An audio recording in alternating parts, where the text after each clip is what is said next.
Hi there, welcome to today's live stream. I'll be doing some live coding today. I'm going to continue working on a project which I'm working on a project for my Raspberry Pi. I have created, well, some time ago, a wildlife camera, okay? And I used out-of-the-box pre-trained models from the Tensorflow website, and that was my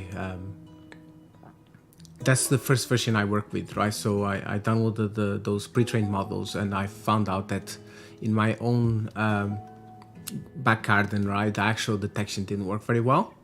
So I decided to work on training a new model using my own images for my wildlife camera.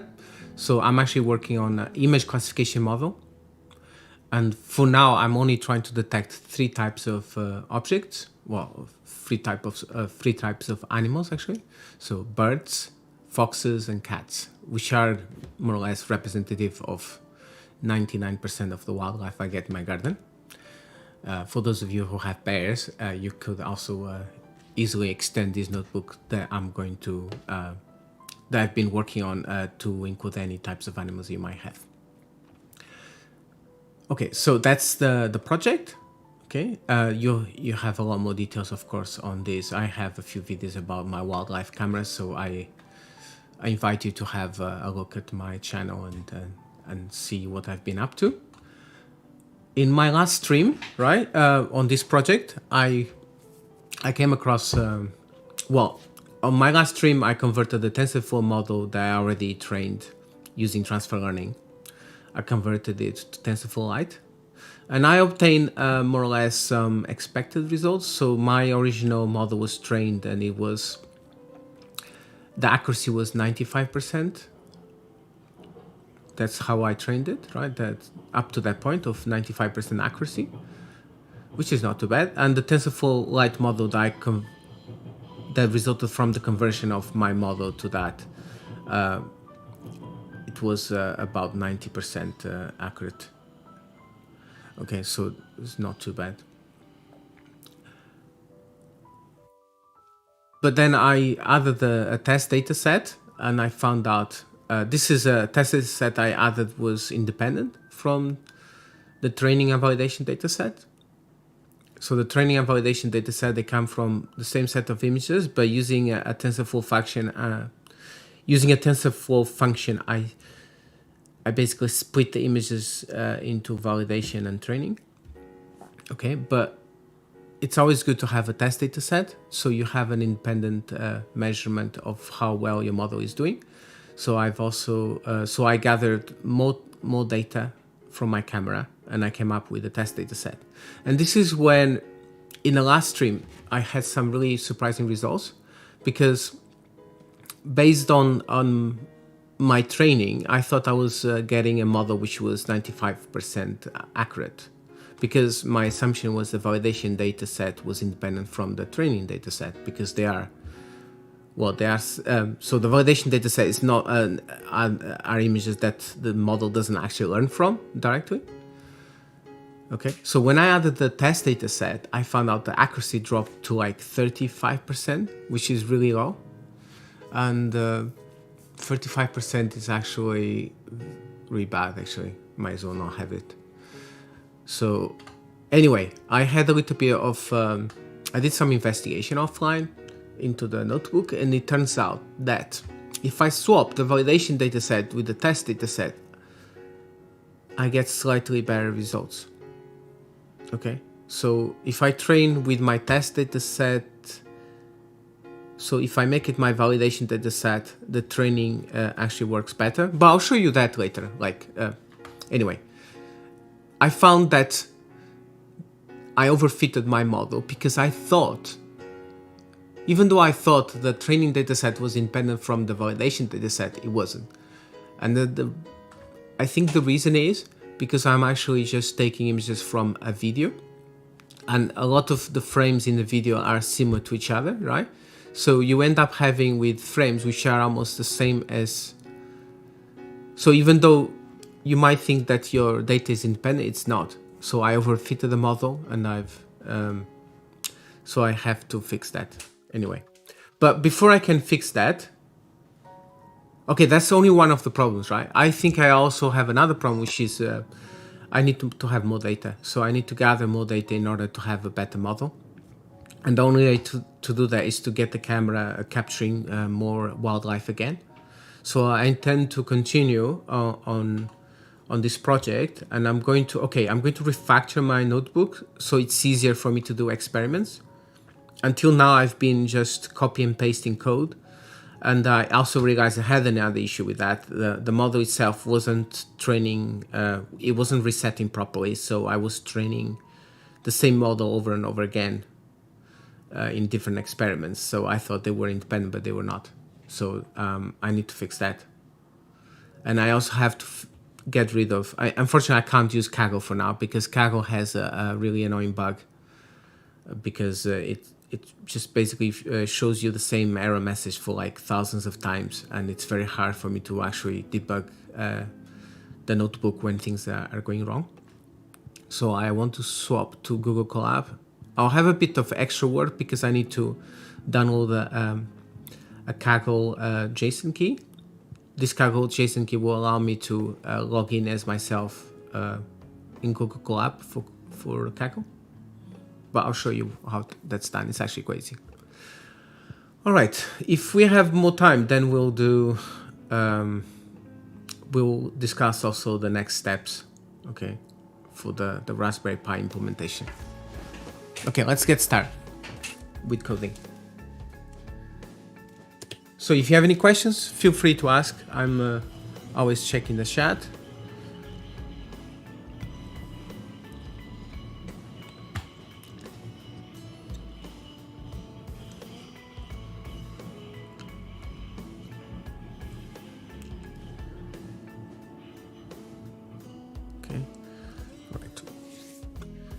So let's do one thing, which is to, okay, I need to find my notebook first of all.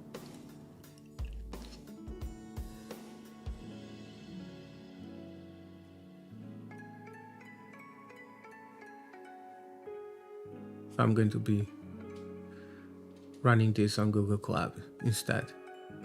And as I go along, I'll try to, well, I'll run it once and then I'll start refactoring it. So let me just put my chat somewhere I can see easily. So you can ask me any questions. I'll be monitoring it as much as possible. Okay, so let's do Google Colab. So Google Colab should be running on the latest version of Tensorflow.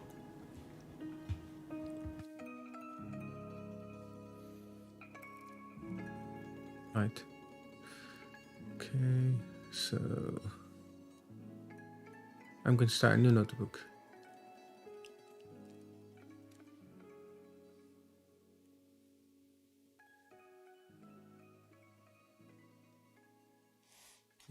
I'm going to move some things around because I think it's more convenient if I'm always looking at the same monitor and I can see your chats more quickly.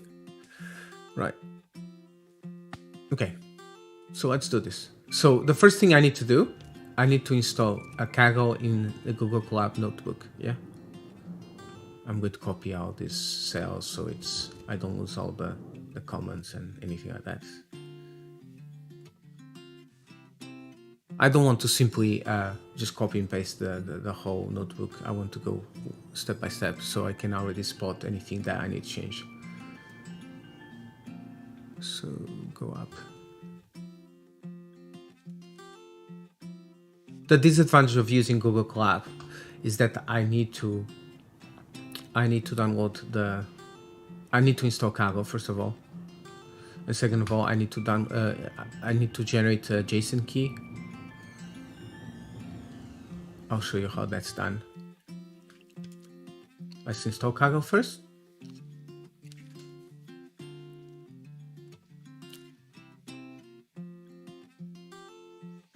Okay.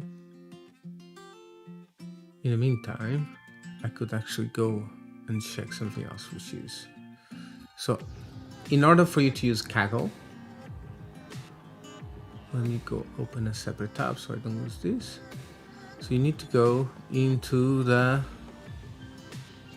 profile. I hope I don't see anything which I'm not supposed to share. So count. It's not this one. I've already used quite a lot of notebook. Okay, I can create a new API token here. And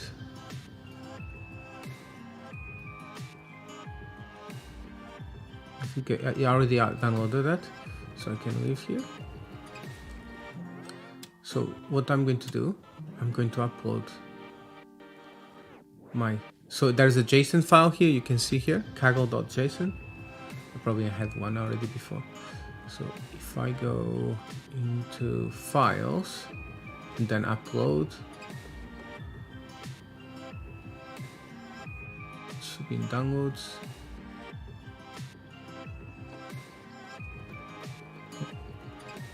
So I have Kaggle here. Just going to rename it.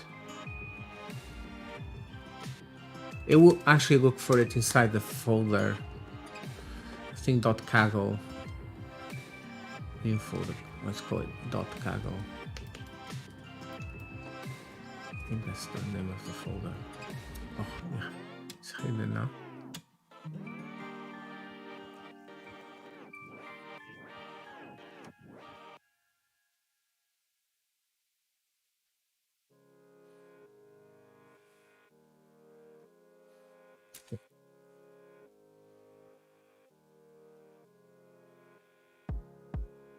Okay, so we have a kaggle.json inside .kaggle. Okay, so now I can copy this cell,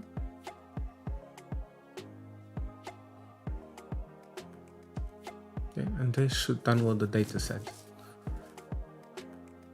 Okay, since it's looking for, oh,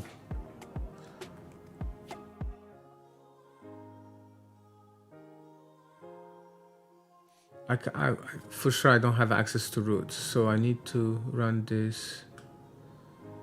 Do I?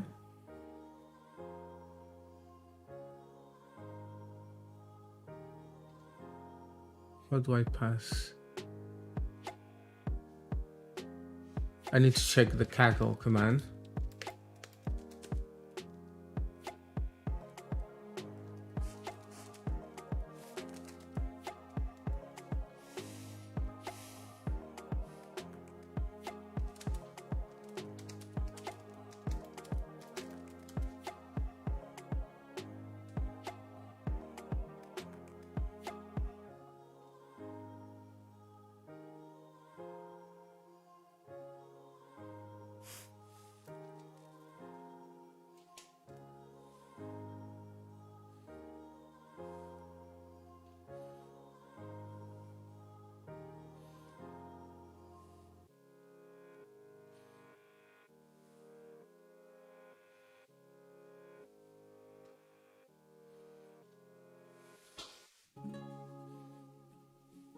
So let me see if I can do this here. So it seems like it's trying to create this inside root, which is not great. For sure I don't have permissions for this.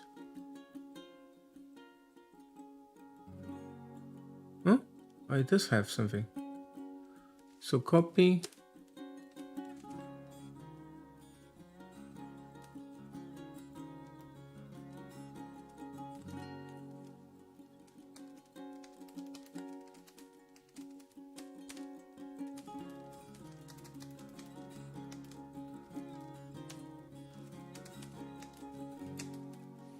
Okay, let's see if this works.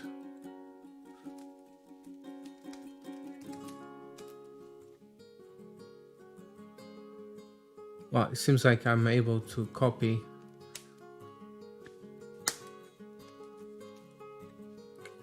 I should put it somewhere here. So we need to upload the kaggle.json to the root.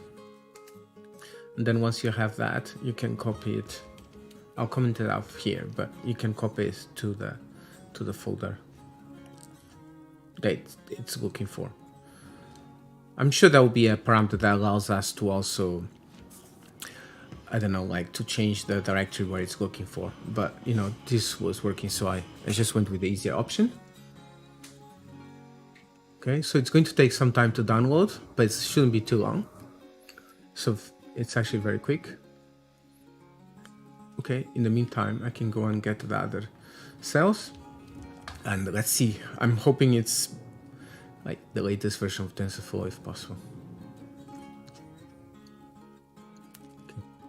So I have, let's see.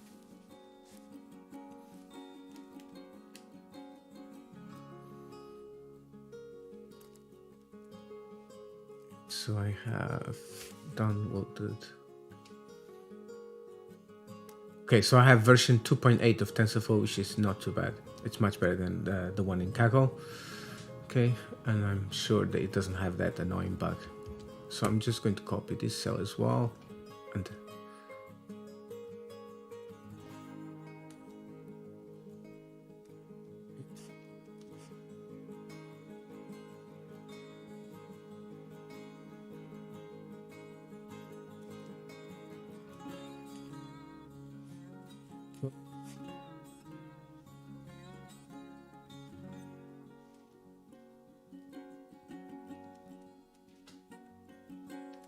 this is just, I'm just copying code for now. So this is a method that squares an image using black bars rather than cropping. It's quite important for me because my images in the Raspberry Pi, they will have like many times the bird or the fox or whatever animal is in the frame, it's actually at the edge, so I can't just crop at the center. Okay, copy files. I use this method. Interesting, because now I have a different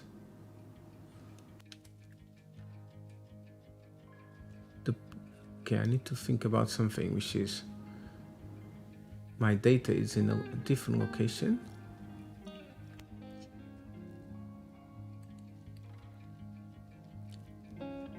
Yeah. So it's here. Oh, this is a zip file. So I need to unzip it.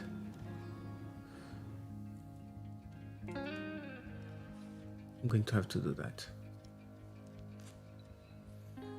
Anyway, so Kaggle does it for me, right? But here I need to do it myself. And what I'm going to do, just so I can later on copy this notebook back to Kaggle and not have to do a lot of refactoring, I'm going to try and create a directory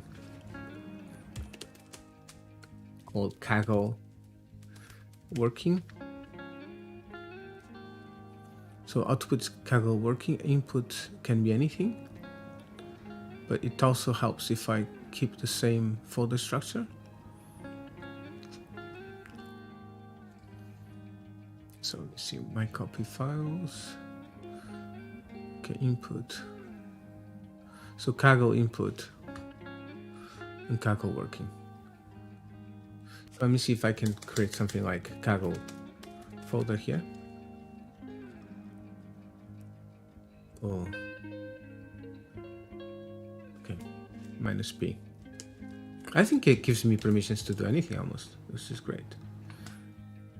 Okay, and I also want to create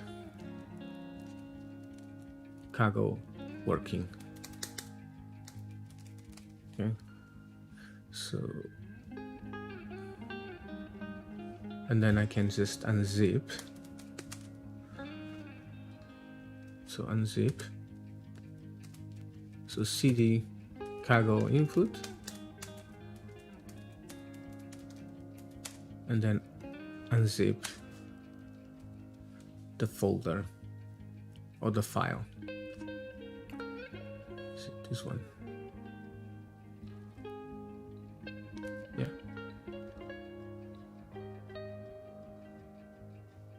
Let's see.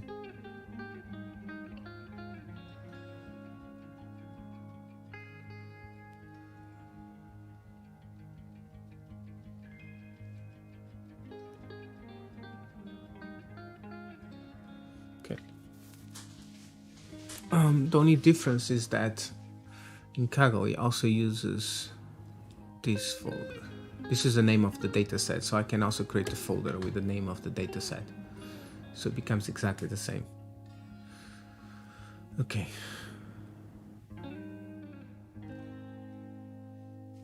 So like this. And then, yeah. I'm going to do it again.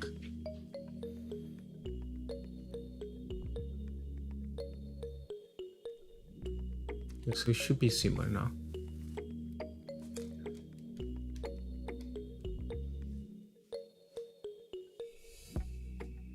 Yeah.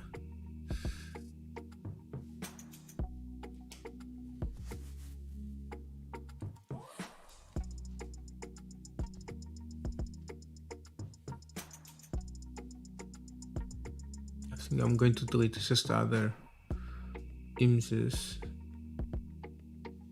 And disconnect actually. One thing I forgot to check is the runtime tab. Okay, I need to have a hardware accelerator anyway, so I'm going to have to disconnect. Something you need to check sometimes, because yeah. Okay, so I'm going to make it GPU.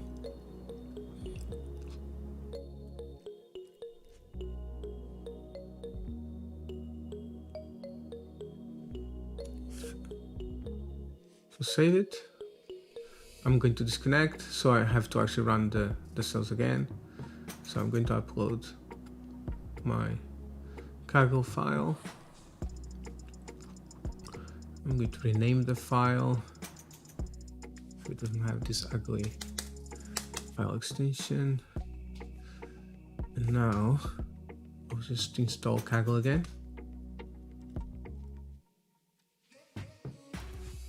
Quite quick. Oh, it's already there. Did I actually? Let me just check.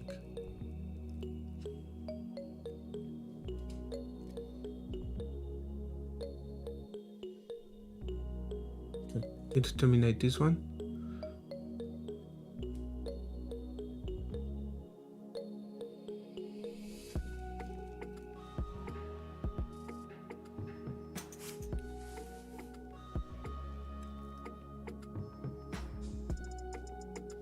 Okay, so I see. So make there -b root /.kaggle. Copy. Yeah. Now download the dataset.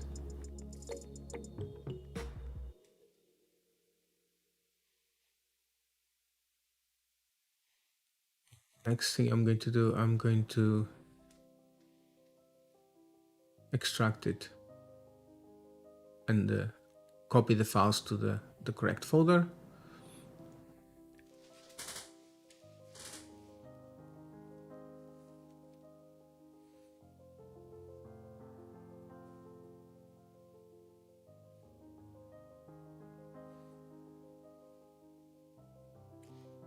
Now,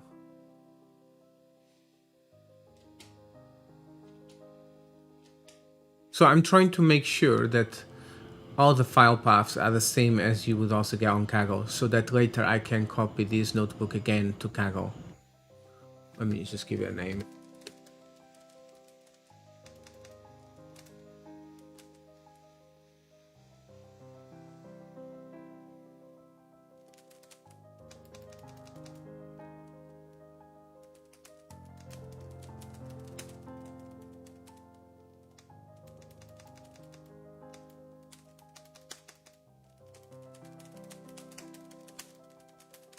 Okay. Right, so we have all the files copied. So the files should be in the right location. Let's just verify that. ls -lh. So Kaggle working. Yeah.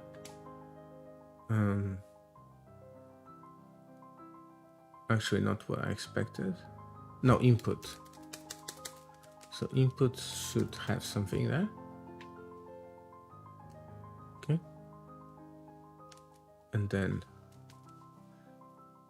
this folder should also have something there.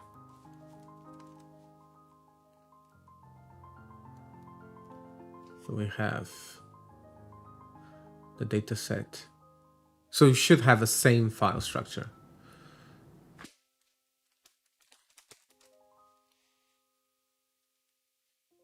Right. Yeah, so this is all good. Tensorflow 2.8. Let's see if it's still the case. And now we have this image, this method here to square an image with padding. Okay. And we have this method copy files. The reason for this method, I created it so I could control how much training data and how many images I used per class, per label. And the idea was to see also do some experiments on to measure how much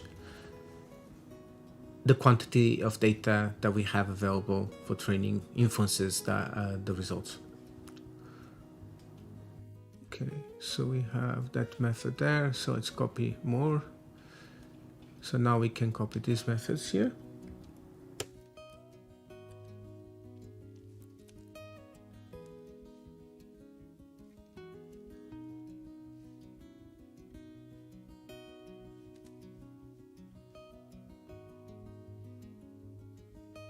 Okay.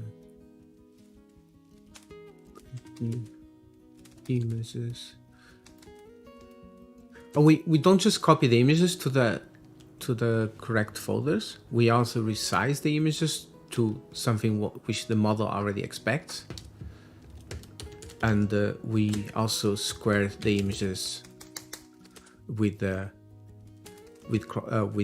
black bars.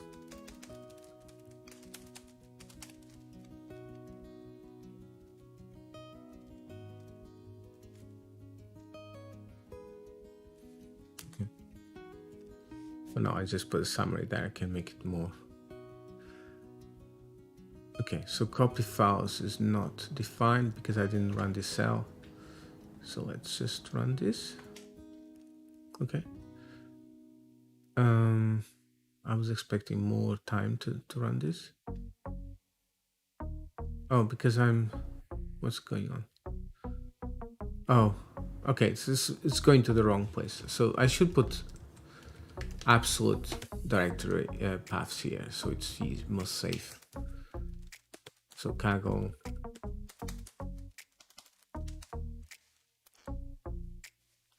So Kaggle. Then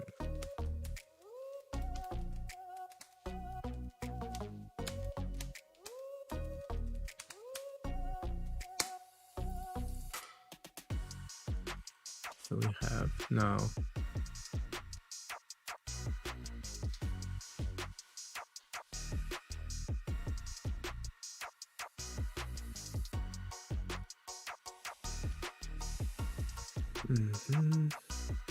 it's going to take a bit of time, but you see how much better it is. I don't have this annoying scrolling down in Kaggle.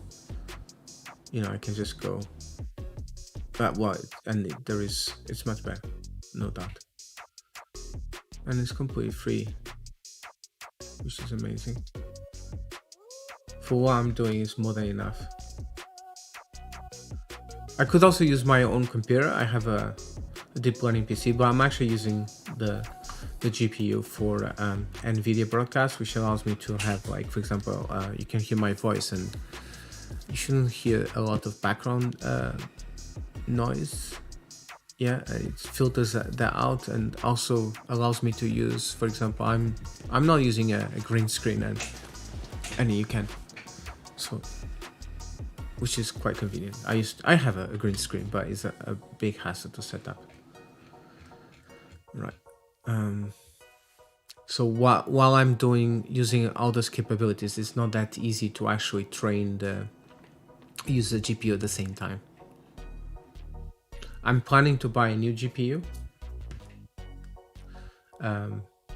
I'm actually maybe going to do a video on how I'm going to spec my computer to support an extra GPU. So I want to have an RTX 3090 Ti or something like that, but I need to probably also upgrade my power supply.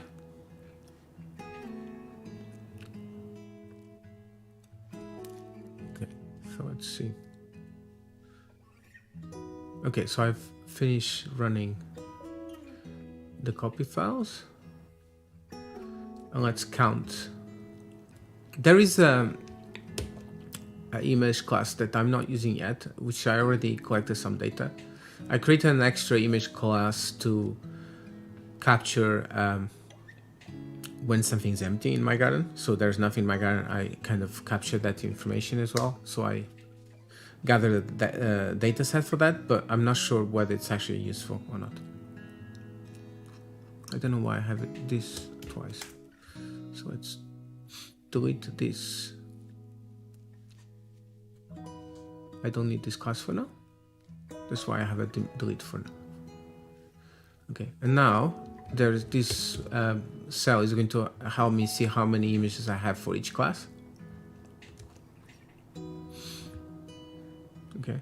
All right, so I have some problems with paths.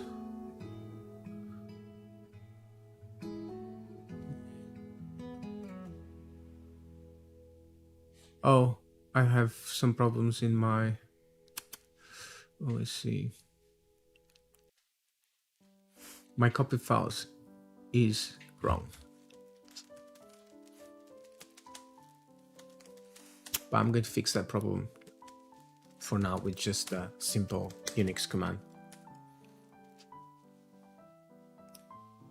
So I'm just going to add a cell here for now and then delete it.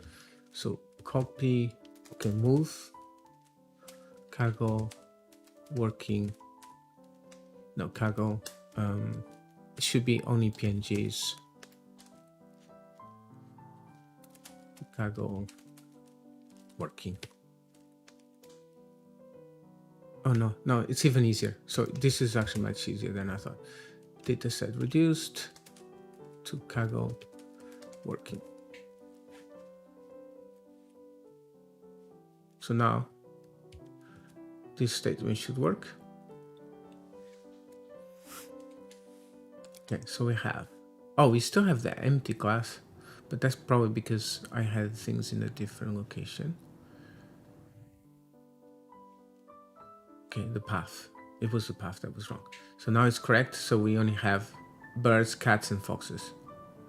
So the first one is for the internet dataset.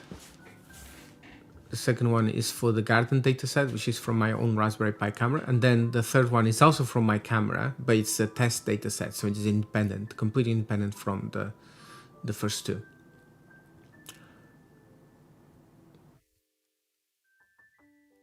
So internet dataset is a dataset I gather from the internet and from other datasets in Kaggle.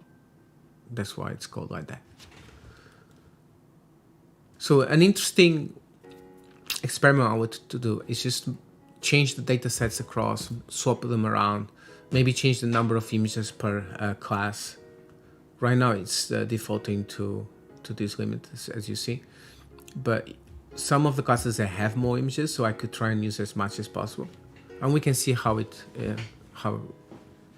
works out.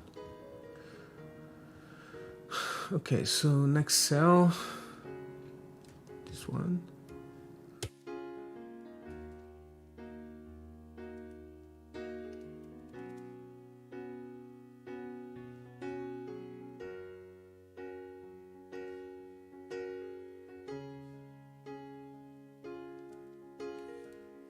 Now the code.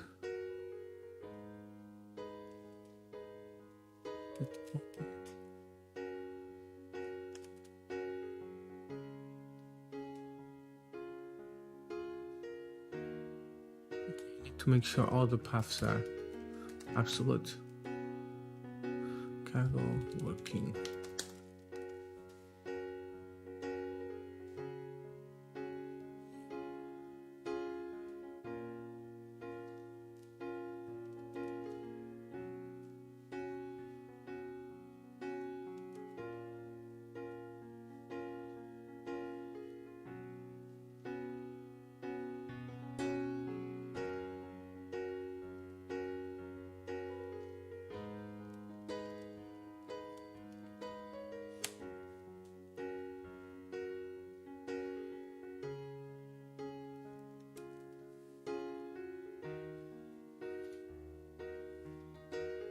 So the idea of this live stream is that I do some live coding.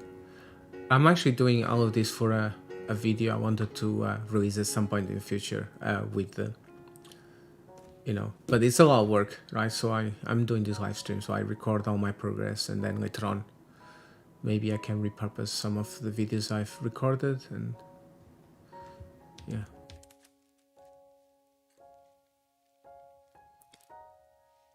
Code.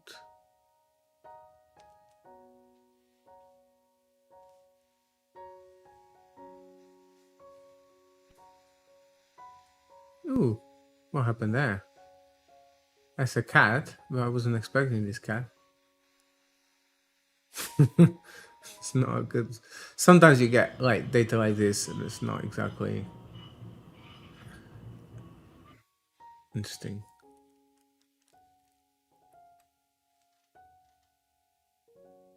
This one also has people. So the internet dataset has some issues. It might confuse the model if you have too many images like that. Okay, so let's copy this part of the notebook.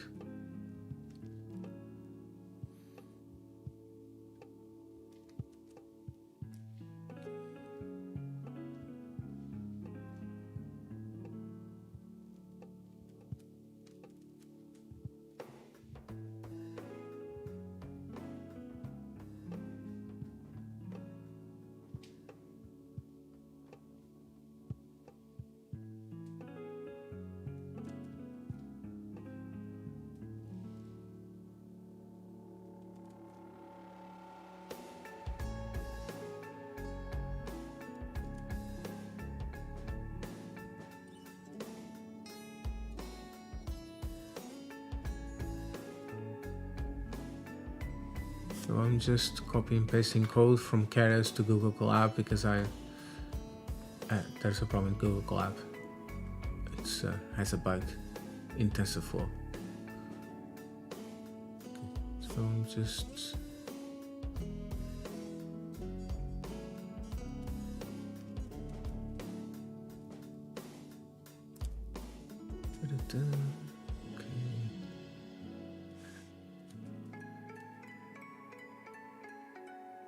I think I'm copying the same thing over again. Okay, the code is here.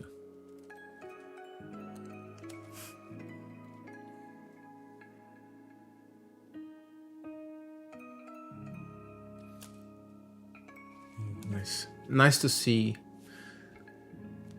that if I run this in Kaggle, it's going to give me a million error messages saying cleanup called.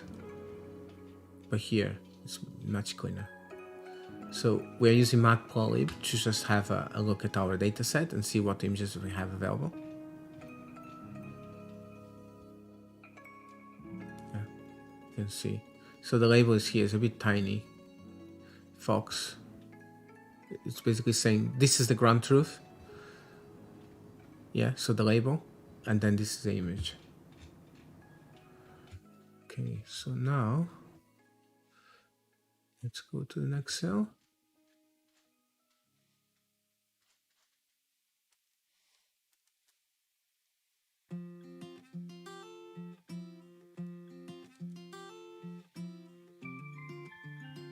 So this is just to say, have a look at the shapes that we have. So this is a batch of 32. So our data set is giving us images in batches of 32. And each image is 224 pixels square. And we have 3 channels, RGB channels. And this is again the number of labels that we have for the batch. So a batch of 32 images has 32 labels, which are the ground truth. So nothing special there. I'm just going to copy and paste this. She also explains the same thing I just said.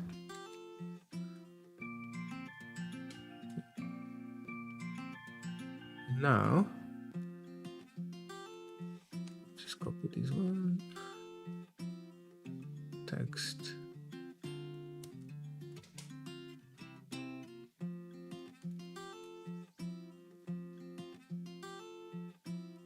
Code.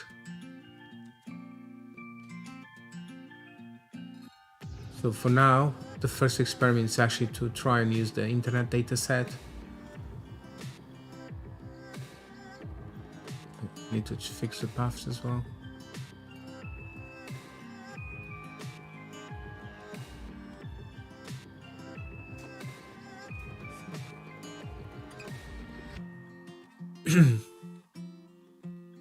Need to fix this path.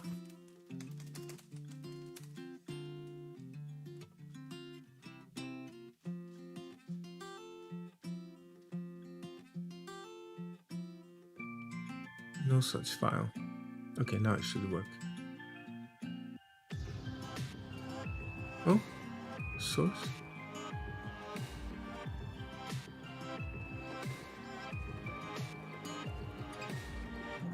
No, it's just, I don't know why it said source. It's Kaggle working.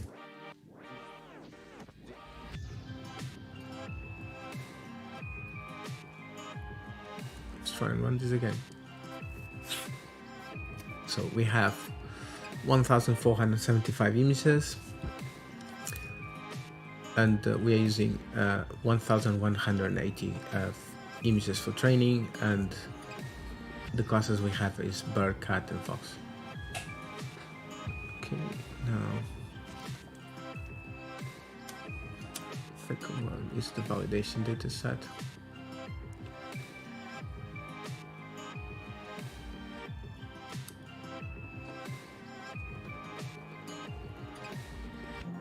And now this is where we actually start working on the transfer learning.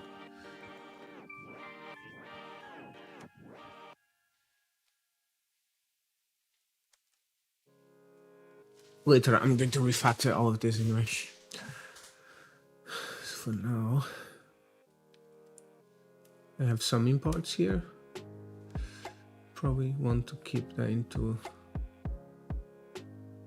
the correct cell.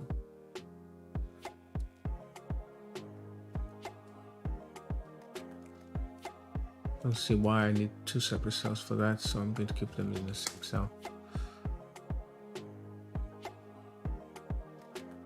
So here we are basically starting to build the model. Okay, so here you can see a reference to a Keras class. In this case, is MobileNet v2. So we are actually going to be downloading the model. Well, have already downloaded it, as you can see here. So this allows us to download a model from Tensorflow. And the idea is we use this model for transfer learning, but we remove the top layer. So that's why you see here include top equal to false.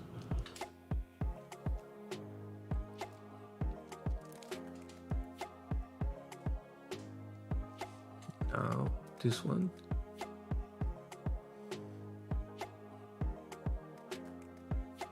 For global average layer. So we are continuing, this is still building the model. So on top of the base model, we're going to add a global average pooling layer. And then we also add some, there should be a dropout somewhere, but I don't have it here yet. So let me just copy and then, okay.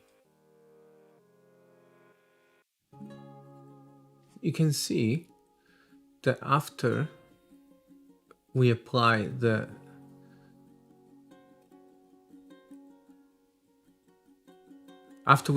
dense layer, so this dense layer, it has 3. So 3 is the number of image classes that we are trying to predict, right? So here you can see 32. That's the number of images, and this is 1,280. It's basically it's like 1,280 neurons, right? And then with the dense layer, we reduce that to 3.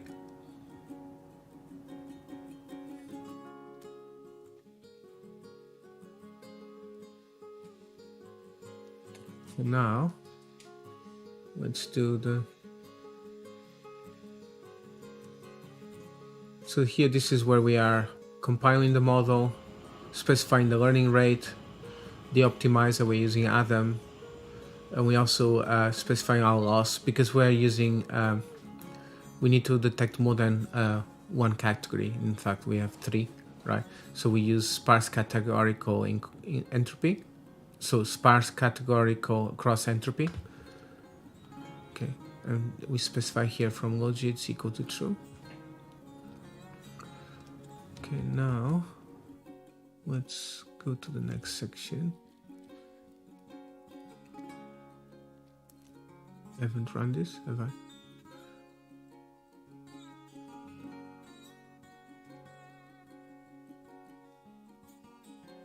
It's a model.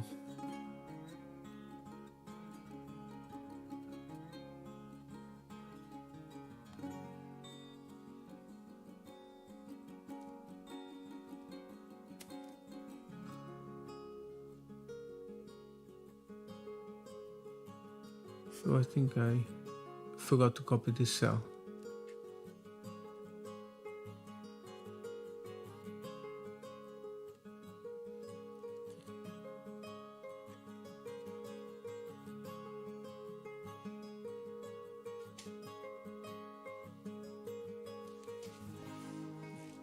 We have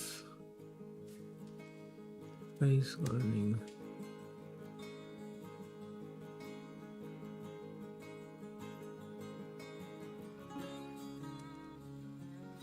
Already have that. Okay, so we are doing the first training here. Well, no, sorry, this is not the training. This is the, basically we are evaluating the model without doing any training whatsoever. And this is actually very helpful because it tells me that we haven't trained this model yet. So the accuracy is very low. Okay. And now after training, the accuracy should go up.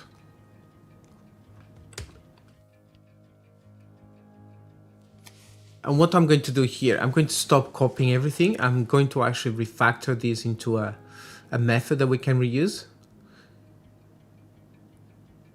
before it's too late. Then I can, for now, I'm going to leave as many parameters as possible as a constant, but then later on when we decide what we want to go into, what we want to change, then we can make them as variables. Those will be our hyperparameters.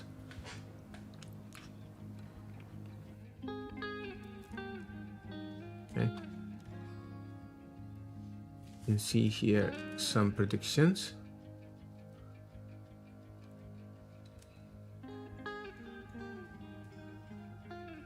So for this experiment, we're using the internet dataset, and the internet dataset is very good for testing images, predicting on images from the internet, which are taken by people. Okay.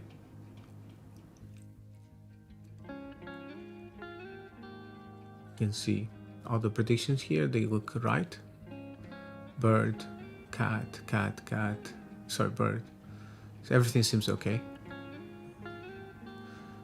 Right, and when we actually do an evaluation now, as we did before, then we can see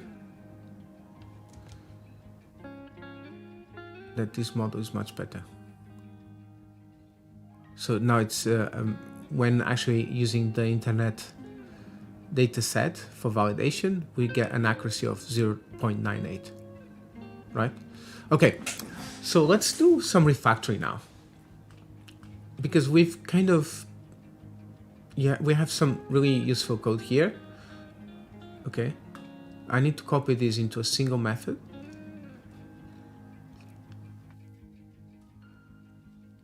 I'm going to put this into one method for now. Let's call it, let's do that. So I'm going to call it train model until I have a better a better idea for the name. Okay, no parameters, nothing. It's just I don't want to complicate too much before I know what I actually need.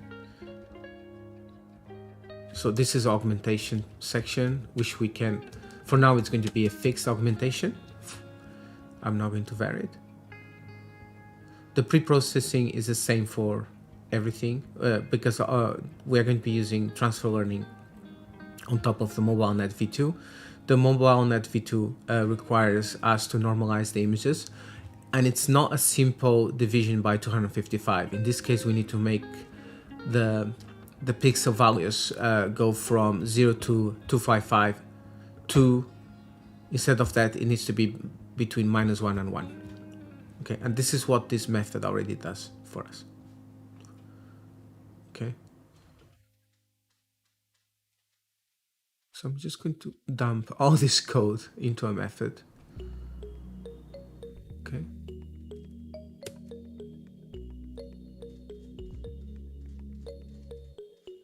For now, it's going to be a very ugly method, but then I can subdivide it further.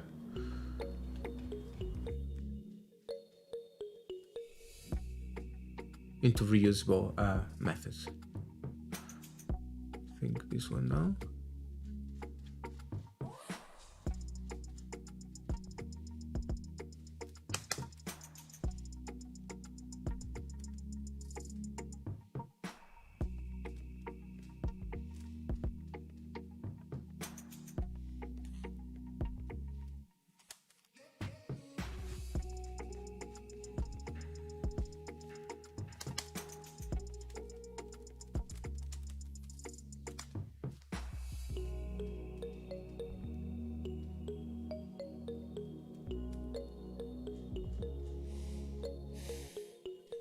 Need to print the number of trainable parameters. That's just on debug.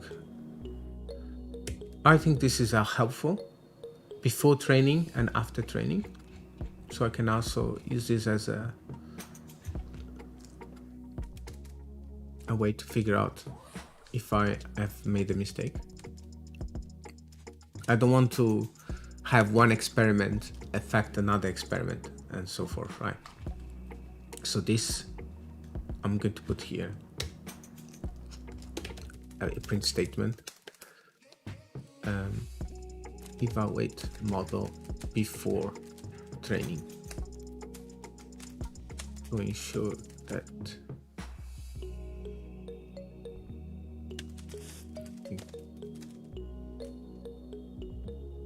okay, I'm just going to say that. Okay, and now let's copy the code for training, which is the model.fit.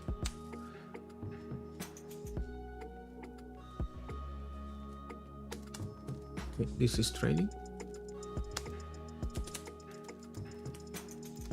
Probably don't need debug there because it's going to show something. And then we have, at the end, we have evaluate model after training. So this is going to give us a visual feedback to make sure that, you know, the training actually made a difference. Right now, the dataset is hard-coded, but I'm going to make that as a parameter. Before I do that, I'm going to run this just to make sure there's nothing missing. Okay, train model, as simple as possible. So, okay, I need to run the cell. So I expect, right, that nothing in this model is going to be shared with the other model I trained before. Yeah. So my training, so this is not, okay, let's see what it says first before. So the accuracy is already quite,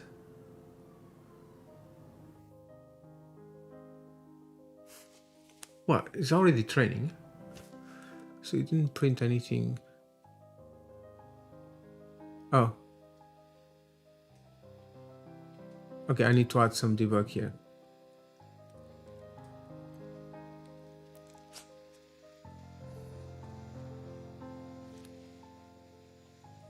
Model before.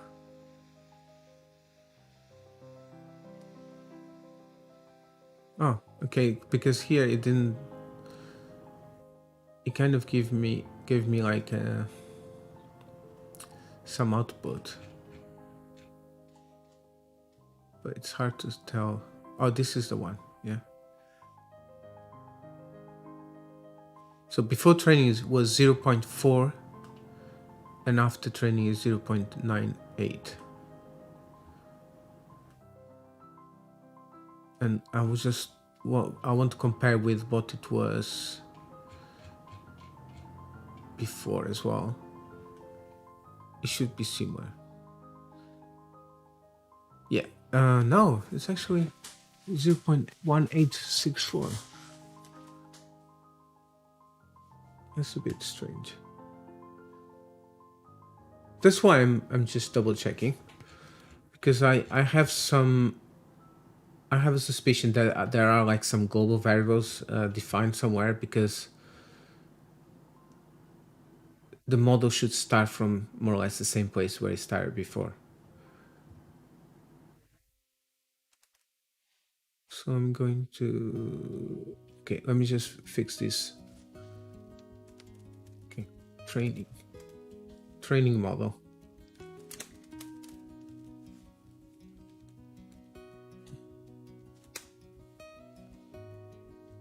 Let's run this method again. And let's see if it starts with the same accuracy or not. Okay, it started very low. I think it's a bit random, to be honest. Maybe it's not going through the full set of images, and that's why it's giving us a different accuracy every time.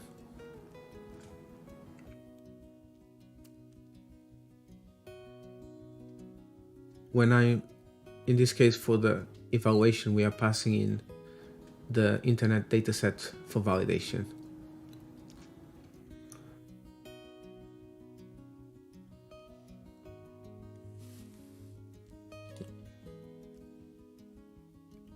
All right.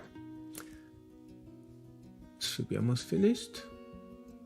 Okay, so now we have a method that actually does something.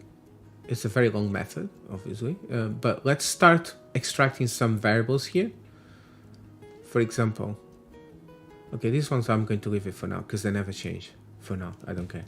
So the number of pixels. But one thing that I know changes, and it's going to change, is the number of epochs. Okay, so instead of just declaring the variable here, I'm just going to declare it here as a parameter. And I can call it number of epochs instead of initial, or epochs, just simpler. And I can define even a default value in Python, so I can set it to 10.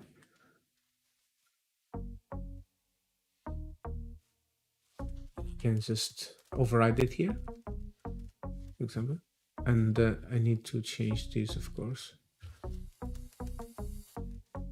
So let's see. Let's see if it works. Maybe 15, so I don't spend so much time waiting.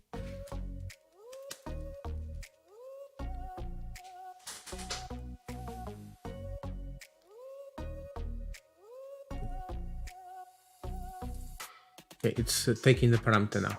Okay, so while this is running, let's see what else can we extract. And the most obvious one is the data set, right? So instead of training on, I'm going to extract this into, I'm going to call it dataset validation. So let's do this here.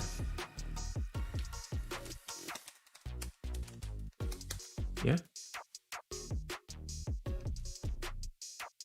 It has to be before this argument. Dataset validation.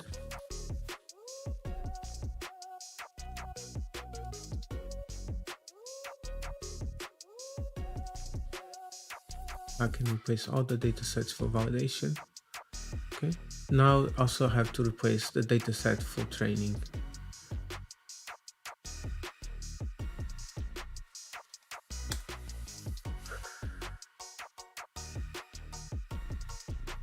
Dataset for training.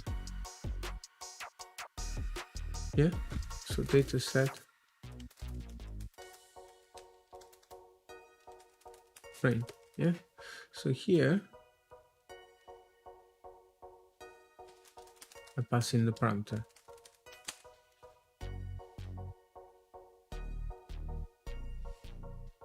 Let's pass in internet dataset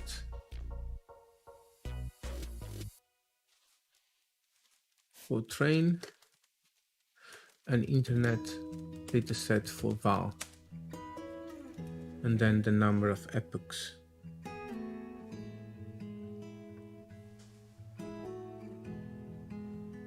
So it's also working.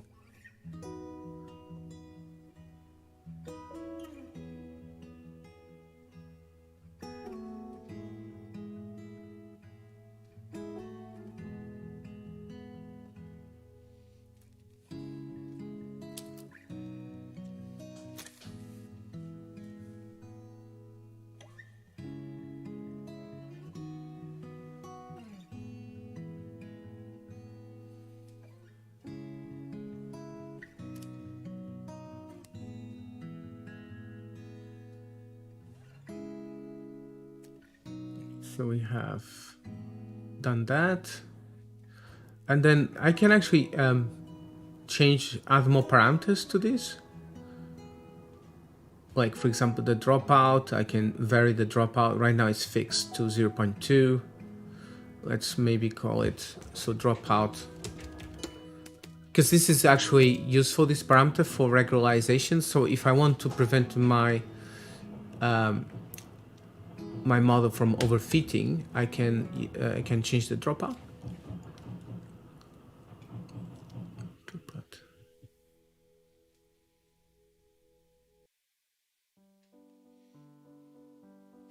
Dropout. Okay, here. Yeah. And the global average pooling, I can't do much for now. But this is already a big step, you know. I'm already able to do lots of experiments with just this method alone. And it's actually interesting. I can play with the dropout, increase it much. Like instead of 0.2, I can make it 0.5. And you'll see that it should actually make it a bit harder for the accuracy to go so high, right?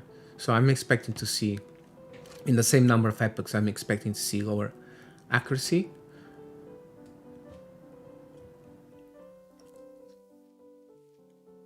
So the dropout is basically controlling how many connections between neurons are dropped, and it's kind of done randomly on the rate that you specify. So there is no parameter dropout. I thought I just created it here. Dropout. I need to execute that cell again. That's what it was. Okay, so let's see with the bigger dropout what happens.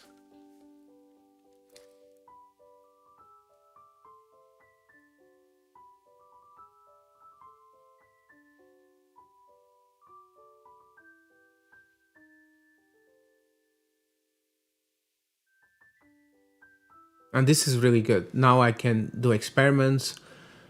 Because I'm not in Kaggle anymore, I can actually work much faster because I don't see that the bug from Tensorflow anymore. It's all good. Right. Oh, did I just put 105 epochs? How did that happen? I didn't mean to do that. I don't know. I must have mistyped something. It's supposed to be only 10 epochs.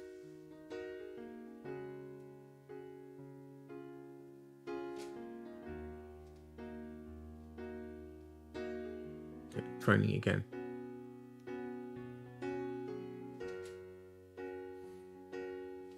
In the meantime, I'm going to be copying. See, this is my garden dataset, and this is where I had some unexpected results. And now that I have this useful method, I can just like test different combinations of datasets and different amounts of data. and maybe augmentation is going to be a lot easier to test and determine whether it works or not. Okay, I'm just going to test.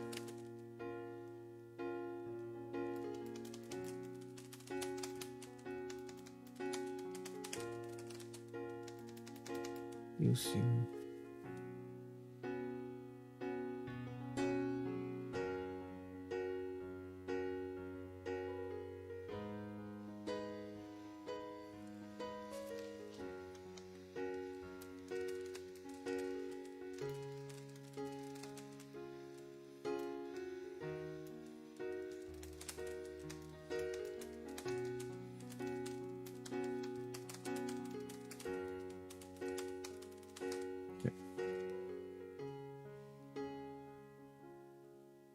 right, so I wanted to also add the test data set here.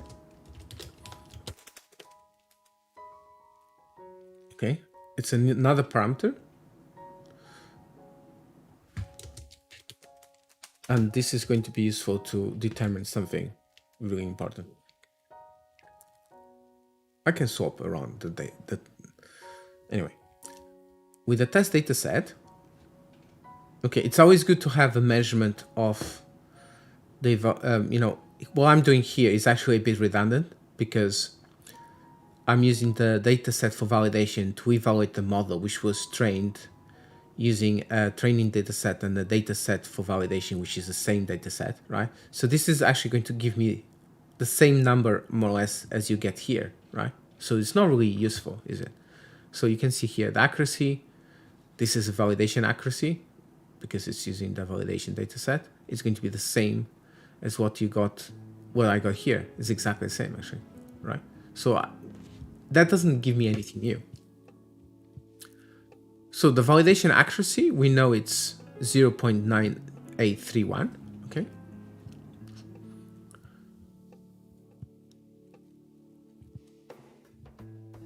Using validation dataset, okay? And then we can add another piece of code here, which is evaluating the model after training using test dataset.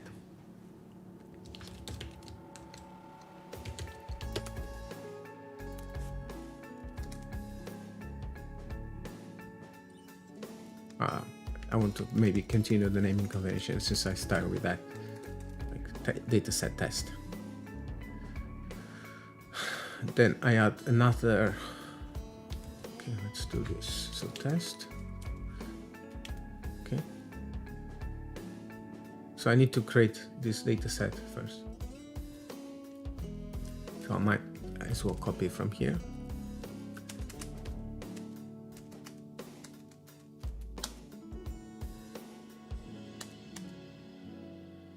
So I'm going to copy it from here.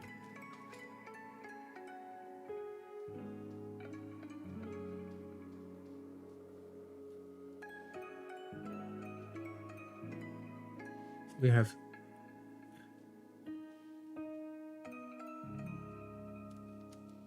the test data set.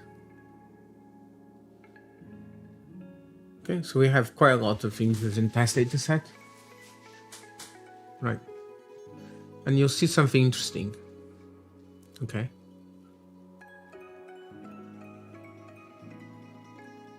You'll see that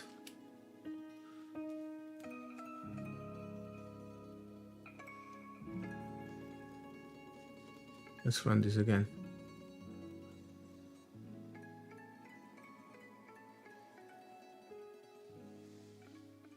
Test data set is not defined. But I defined it just now.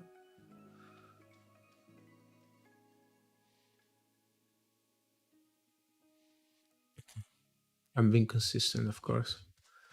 So I have missed the S. No, just named it like this. So now, let's see what's happening. Why do I have multiple epochs? Multiple values for epochs? How did that happen? Let me just check. I only have one there.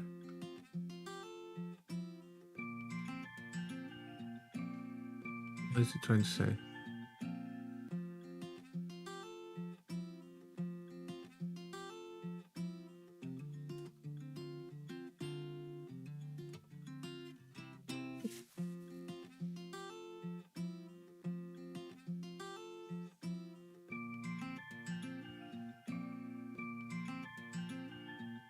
Not sure.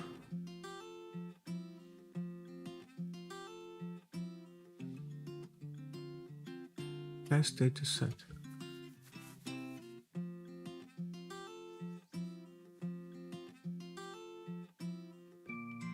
Epochs. It's only one. Train model got.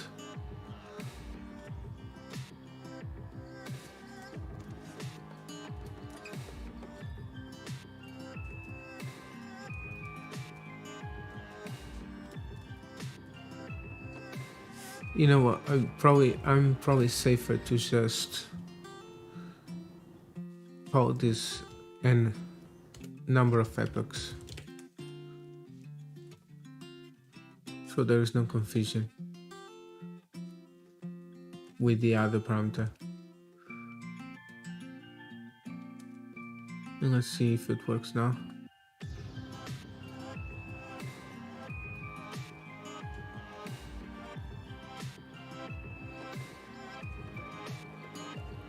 Okay, it should work. So the accuracy is low before training, which is good.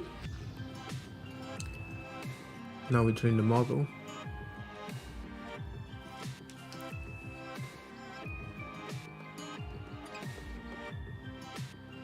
Make it bold.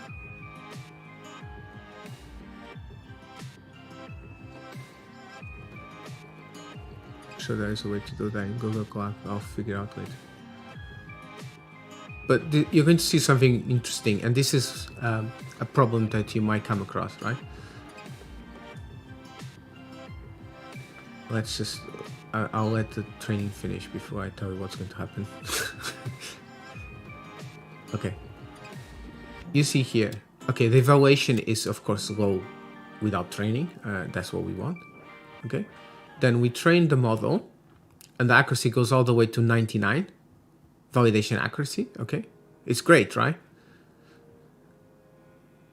But then, okay, and you can see that's confirmed by actually just calling model.evaluate against the validation dataset. But then here, when you actually call the evaluate, when you evaluate the model against the test dataset, it's very poor. The accuracy is very poor. This is 0.3. This is almost no good. It's almost like we haven't trained the model at all. So you see this is a problem.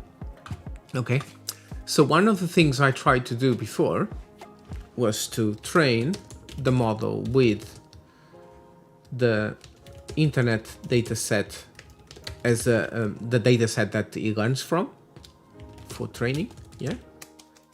So, and my garden dataset for validation, and the results were actually not very good.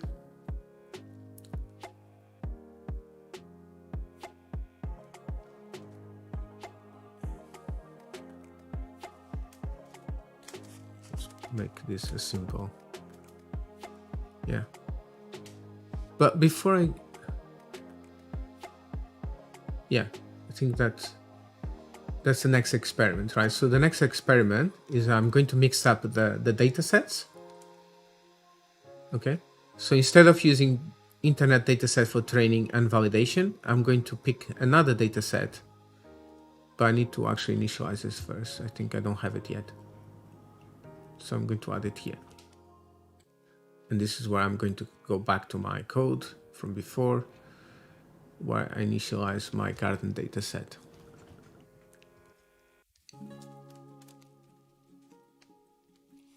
My garden dataset.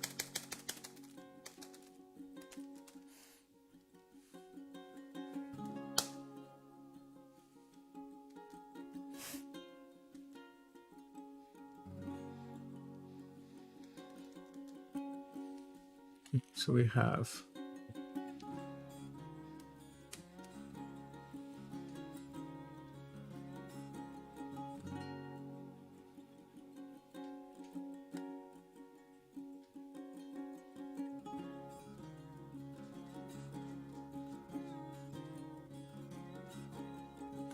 I'm going to copy the cell. Oops.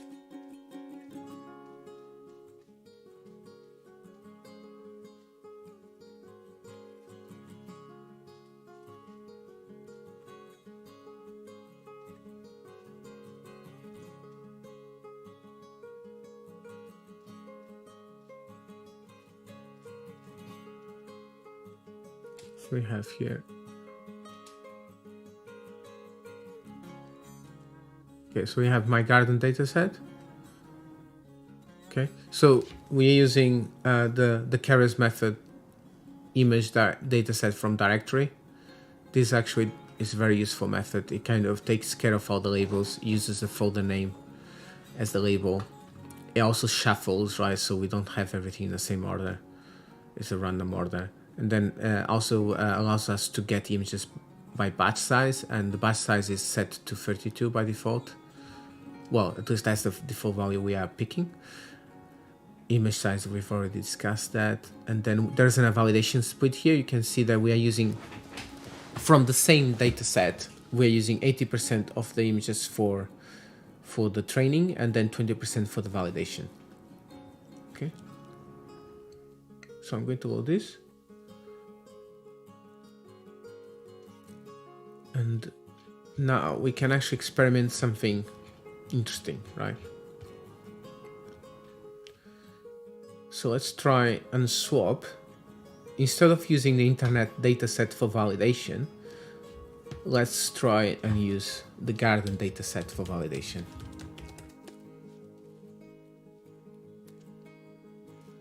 Okay. It's my garden dataset. And see if we have any improvements.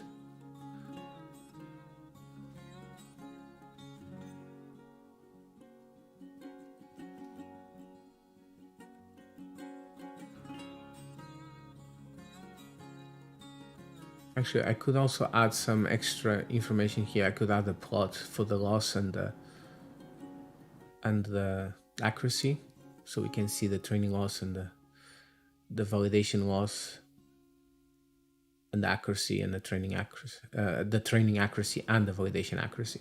It's always useful to see those values. You can see the model is learning. No, it's not learning much. See, it goes up and then it goes down again. So it's not actually getting, it's not really.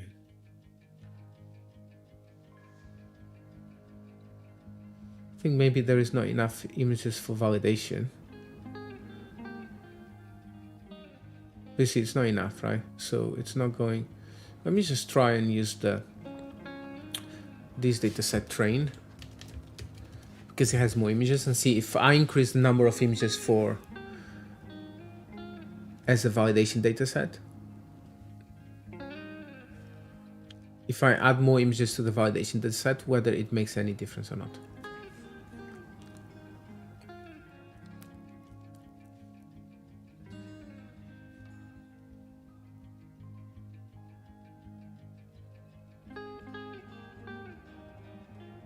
You can see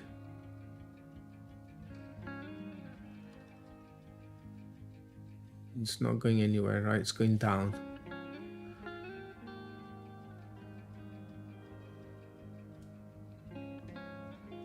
See, the accuracy is going up, but the validation accuracy is going down.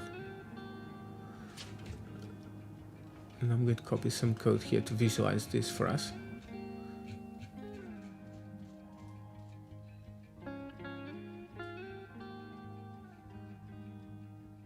And also I'll add something which is interesting to have. It might be useful. Well, it's not more useful. You've noticed that the validation accuracy goes up and then all of a sudden it goes down again. But the training keeps going.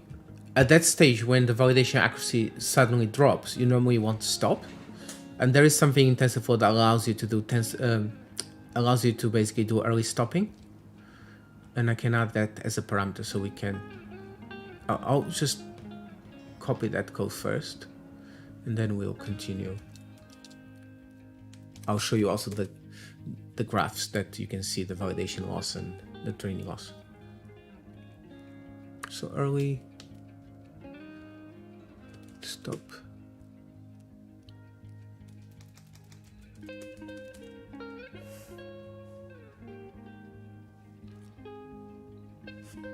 Oh yeah, it's here. So this code here, this callback, can add it to our method, which is getting big. At some point, I'm going to make this a little bit smaller, more tidy. Okay. We can add here to the model.fit callbacks.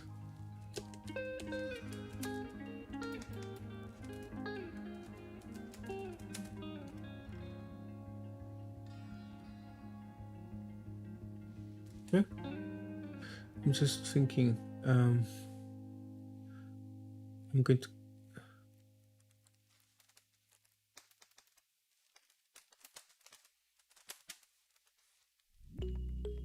so what I want to do here,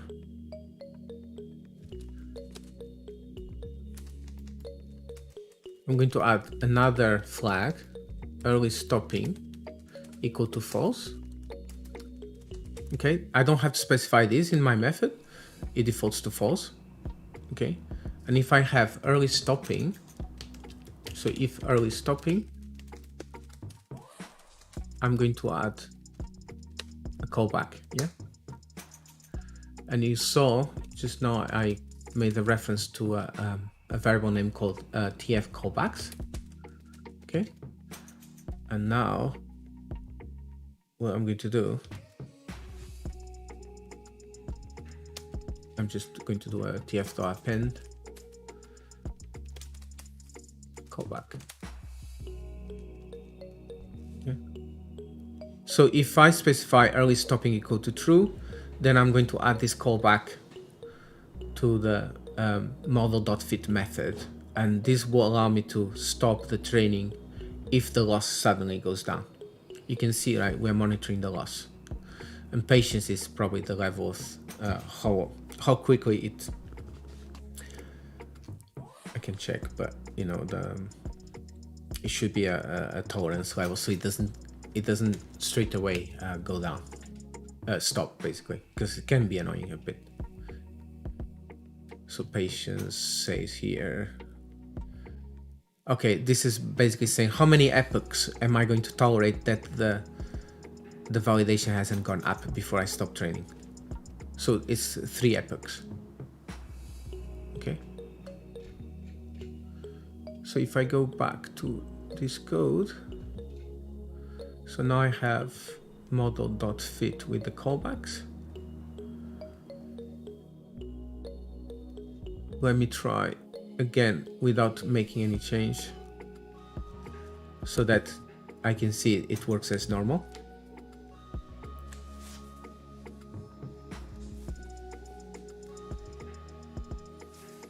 Okay.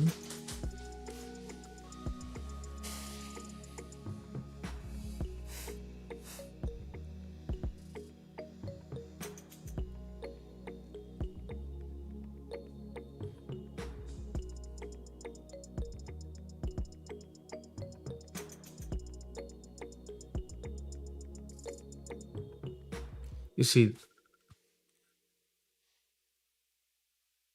okay, this is one.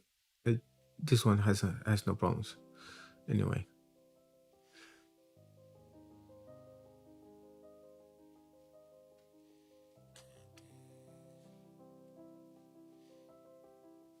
so this one, for now the flag is set to false, so this should train at 10 epochs.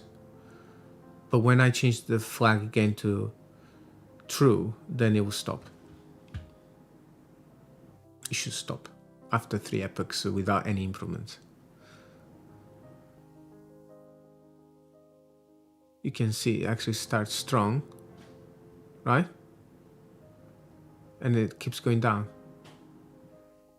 And normally you want to stop at the earliest moment in time when you've achieved the best results you can achieve.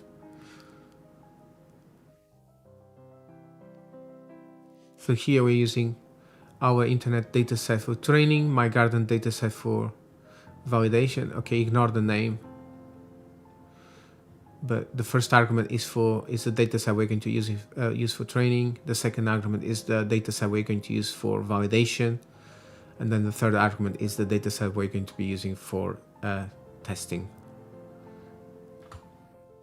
Okay. And you can see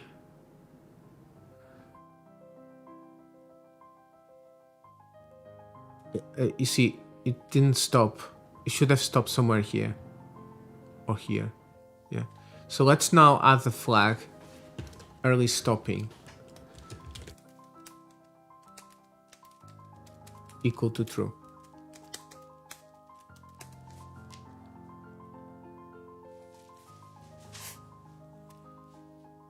You can see. Oh, you see the accuracy is quite high at the beginning, but that's random, to be honest. Okay, it's already going to stop.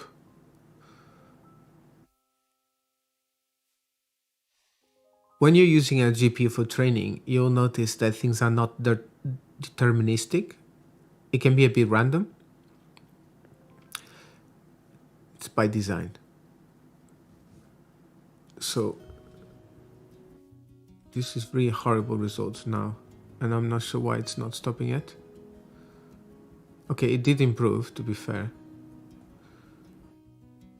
So early stopping equal to true.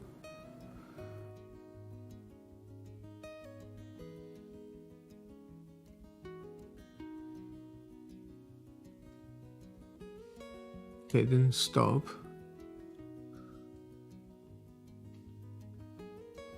Let's try again, because I think, first of all, maybe I'll just increase the number of epochs to like 20.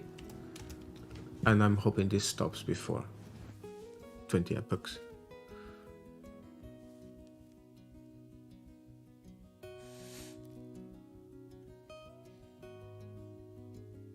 Okay, see, 0.43. No, 0.3. That's the validation accuracy. It hasn't improved. It's going down again. Going down. It should stop. But it went up again, like very.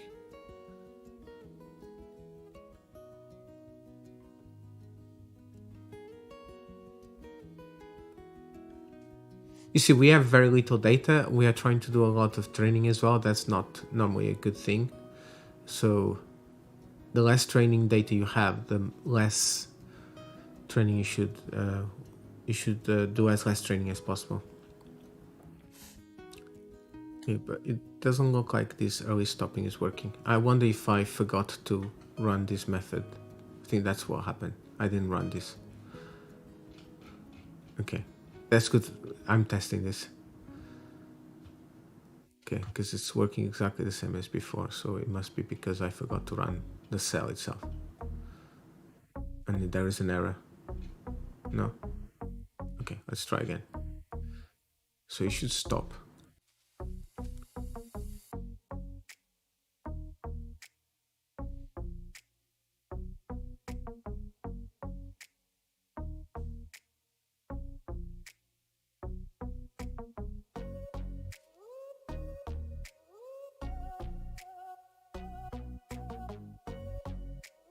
So it's going up for the time being.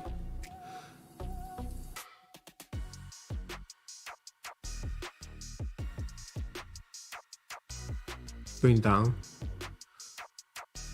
Going down again. Going down again. It should stop. Okay, it hasn't stopped. So I must be doing something wrong.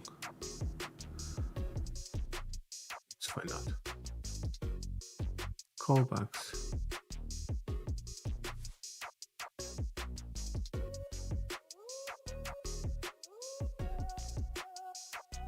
Looks okay.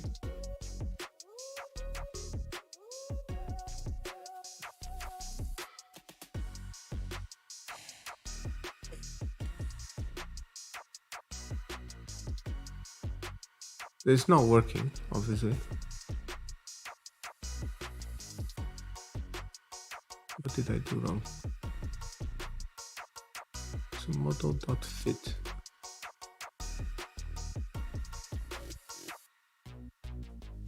Just check the print.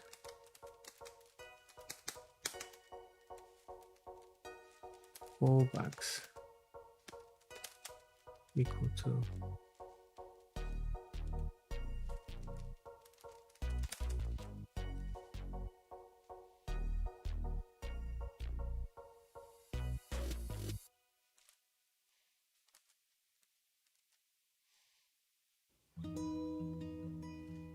let's try again.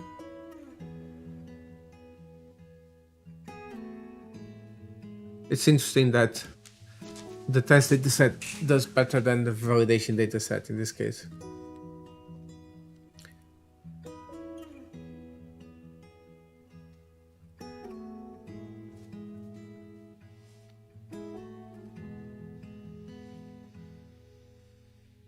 See, callbacks is there. The only question is whether I missed something in the API.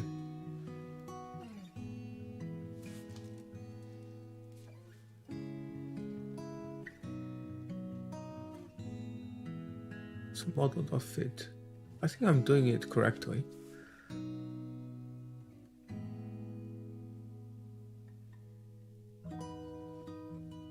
Maybe I need to make it less tolerant, that's why.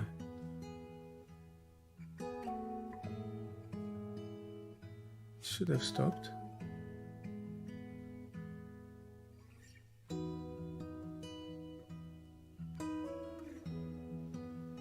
It's not even going up.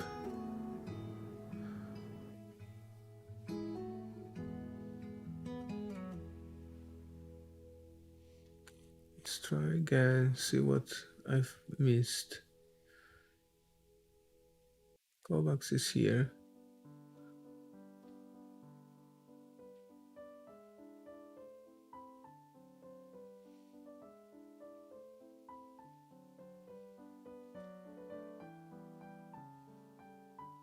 Okay, let me try patience equal to 1 and see if that makes it better. So callbacks equal to 1.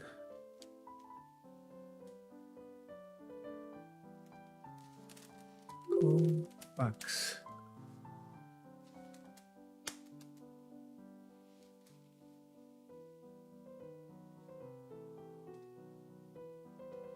Slowly stopping. Patience like 1. It should stop. If it doesn't stop, something is not right.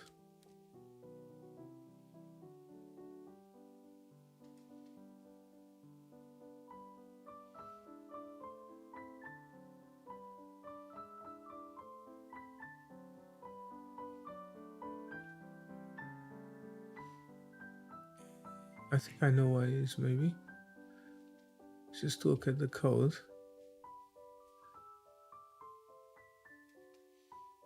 We're monitoring the loss, but I think I need to, the loss itself will always go up, right? So my measurement is the validation loss.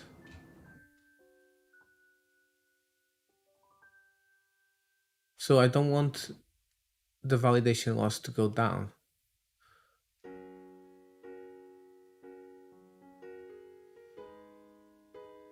No, I want it to go down. I don't want it to go up. That's what I meant. So this is why it's not stopping, because you can see the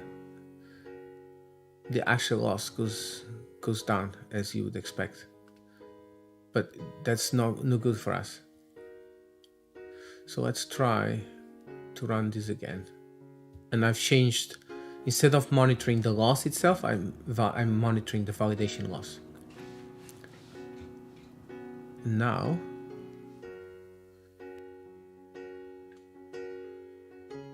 it should stop very quickly.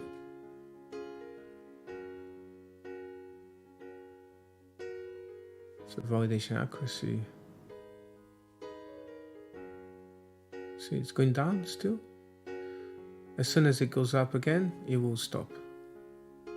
Because I put patience equal to 1 for now. Oh, of course, this one goes. This one is fine. I was calling the wrong model. This one.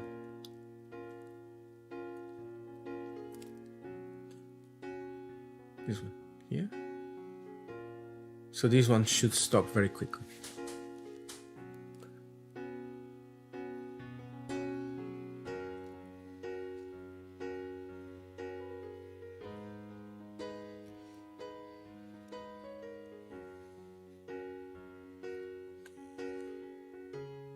And it stopped. Okay, this is expected because the validation loss went up instead of down. It should go down. At this stage, we realize, okay, we shouldn't train this model any further. Okay, I'm just going to increase the patience to 3 because sometimes you have like blips and you don't want that to stop your training too early. So patient equal to 3, which means 3 epochs where you are tolerant that nothing improves. And we can run this, and it's probably going to run a little bit more. Okay.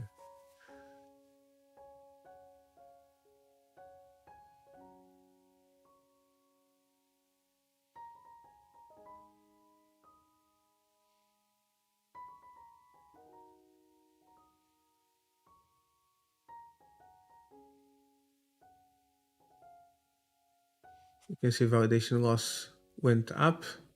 So if it does that again and again, it will stop. And it already stopped. And we can see, interesting, actually the accuracy they achieved on the test dataset is quite good. I'm surprised. But I don't know if this is... But on the validation dataset, the actual accuracy is very low. This is like... maybe that we don't have enough data.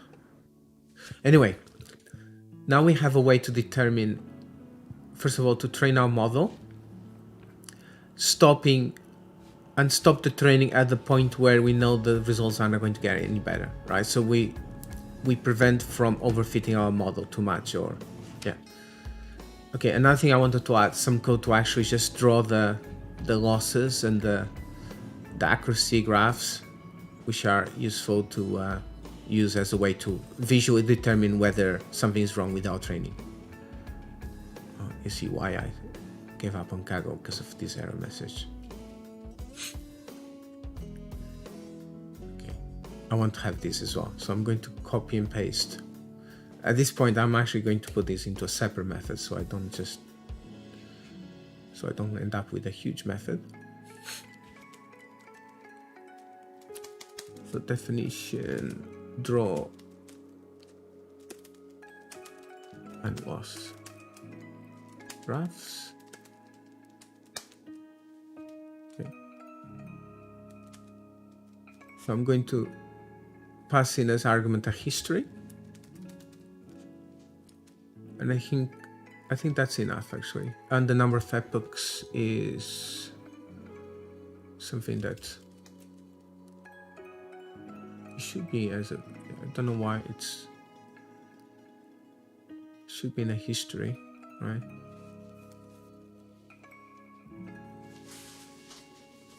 Okay, anyway, I'm going to pass it as a parameter because I already have the number, so I don't need to figure out anything.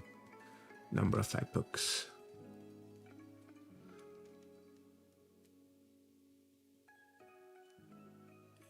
Okay. And what I draw. So here,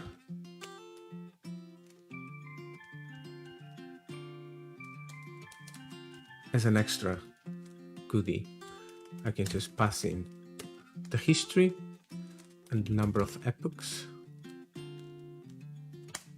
Okay, and this is going to give us a graph. I hope that I have already all the imports. Okay, let's do this one first.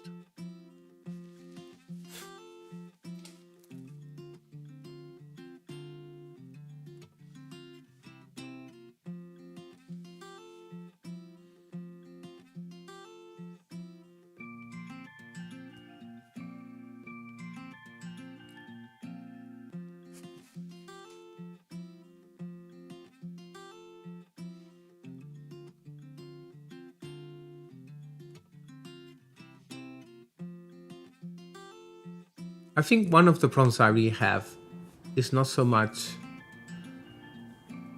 the quality of my dataset, is actually that the fact I don't have enough images. So, okay, I don't think I'm going to be able to get very good results from training the model with the data that I have available, so I need to collect more. But at least we have here the notebook that allows me to afterwards evaluate whatever the more data I have, the more information I will be able to see if I get better results or not. Right, and you can see here two graphs. One for this is the validation accuracy, which is actually higher than the training accuracy. This is normally not the case, right? Normally you have the training accuracy higher than the validation accuracy, but it's probably because also I'm using a big dropout here. You can see 0.5. By default, this was training before with 0.2. Anyway, so you can see these are actually good. It's like the perfect curve, it goes up. So the training accuracy or the validation accuracy is like accompanying the training accuracy. They both go up at the same time, and the same for the training loss and the validation loss. Okay, if I decrease the dropout, let's see what effect does it have in the graph.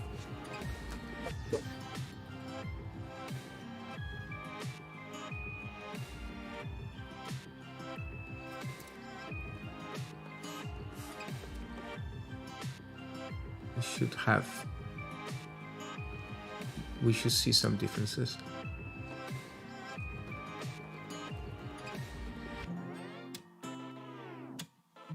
We are training for a very small number of epochs because, first of all, we're using transfer learning, and second of all, we don't have as many images as that, so we don't want to train this for too long. But then I wanted to maybe measure as well whether increasing the number of images it will, because we have a lot of images for the internet dataset. Yeah. Does it help to increase the number of images that we have available? Is it going to improve the results for when evaluating against my own camera? Okay, you can see now the two curves they are a bit closer together. Let's try this one and see how the graph looks like.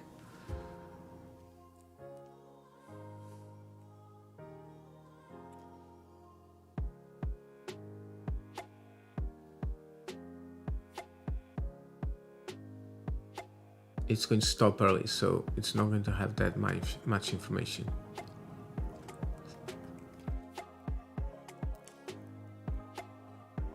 You can see actually it's kind of stalled at 0.195.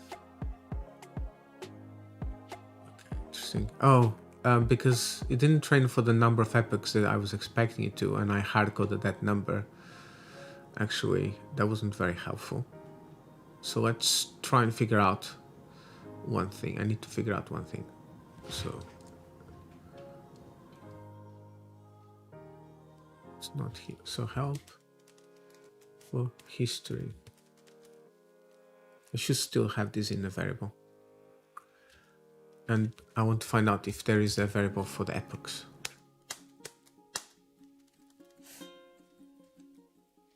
History. Tensorflow history number of epochs. Should be somewhere. Oh, someone had the same problem as me, right? Oh.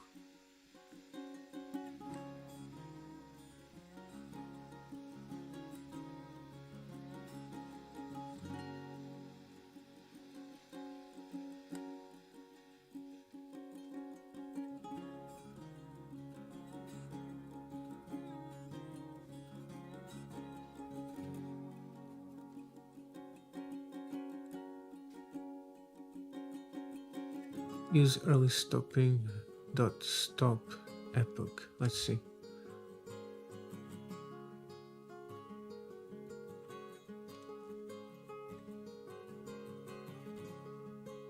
Oh, interesting. There's another property that also, because you see, when it stops, it doesn't mean necessarily it's the best time to stop. It's just stop because of the patient's number, but the actual weights, they could be better like 2 or 3 epochs before. And it seems there is another property that allows us to recover that number.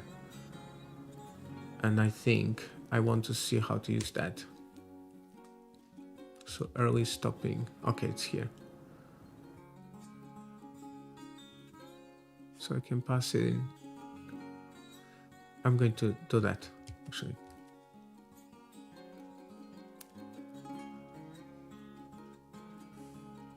Let's do first restore.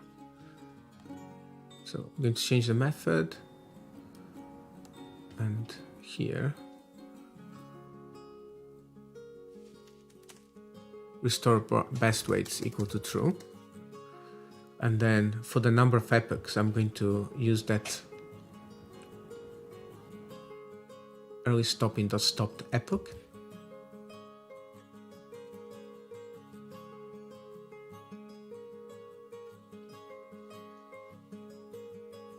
And that will tell me, I'm getting lost. So instead of, okay. Okay, the problem with that is that if I'm not using, okay.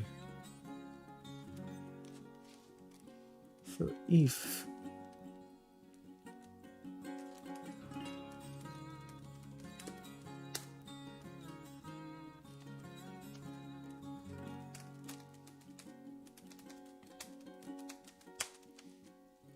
yeah, so basically I just want to make sure that I have the correct number here.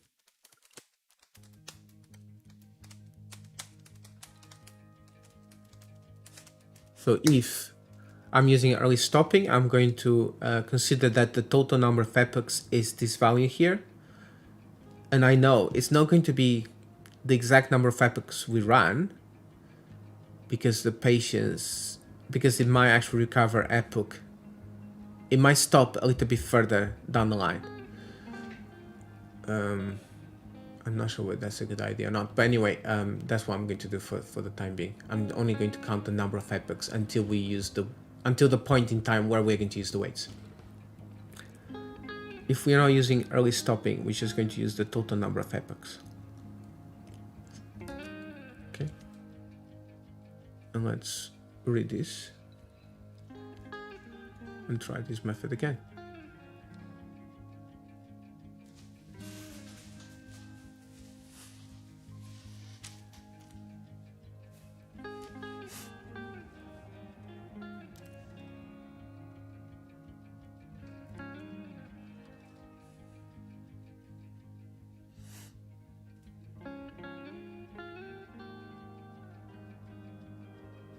You can see the accuracy is going down. And this is the best. I think, funnily enough, the best weights are the ones for the first epoch. Oh, early stopping is not defined. How come? Oh, because I probably missed the tf.keras. tf.keras.call back. Because I didn't import this, so.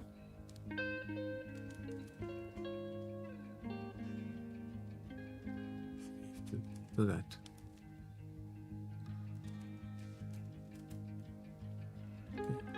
Can run this again.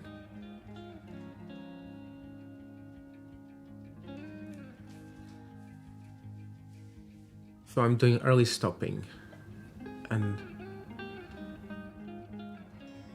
now I'm getting the number of epochs that we've executed based on where the early stopping stopped, and well, basically where actually it's using the weights. Okay, I don't need this cell anymore.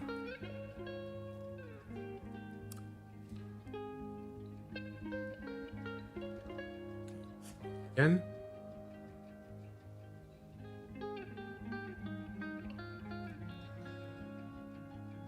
So you can see the accuracy for the validation dataset is going, it went up a little bit and now it went down again.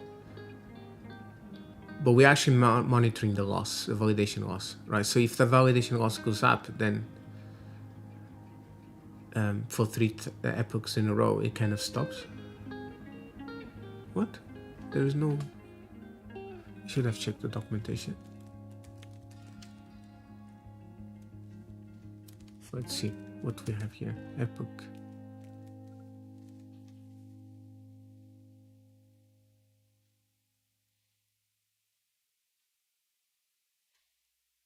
Maybe that.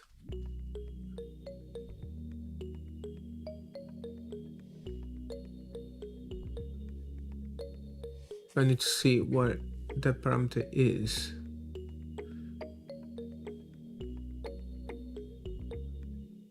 Oh, it's already there. History. Oh, okay, so this is probably better. I can just calculate the number of epochs based on that. And that actually works better for, it works both for early stopping and for the normal, training. Where did I put my, okay, here. So let's go and change the code again.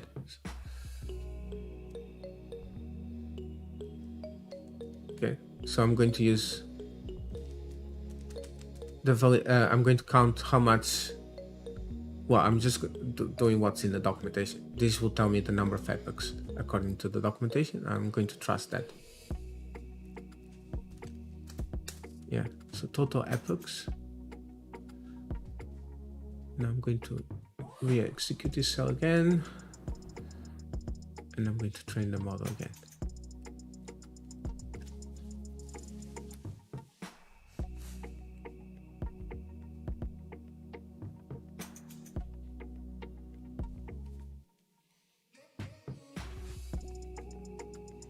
Oh, it's kind of random, right?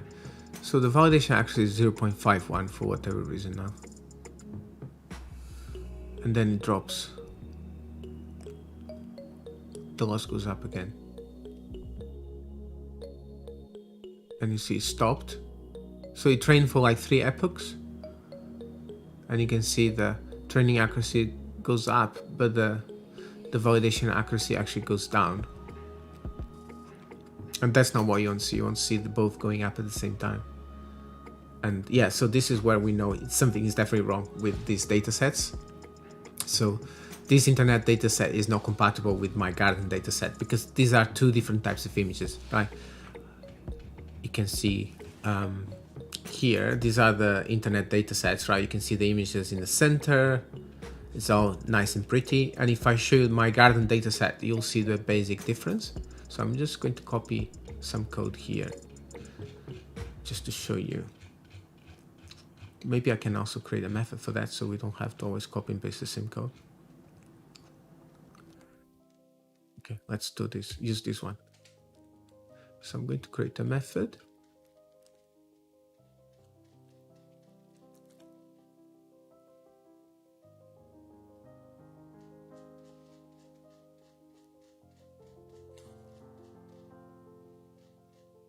Let's do this, create some code here. So I'm going to call this method view images in dataset, just to have it's a name. And then I'm going to pass in as an argument the dataset. Yeah. Then we can use this as against any dataset we want. And this also compares against the model view predictions. Actually, this is probably going to be useful for doing two things. For data set. Okay, so I can do, so I pass in as argument the data set and then the model. If we have it, then we can use that for evaluation, right? So model.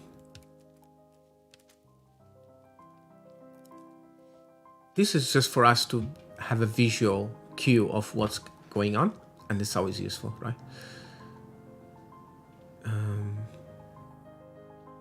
I need to pass in the model, right? So model equal to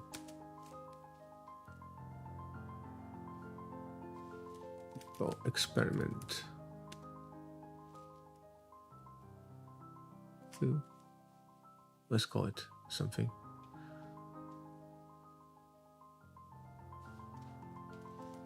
So experiment 1. And I'm going to also put that name here so we can relate those, so we know exactly where it's coming from. Okay, so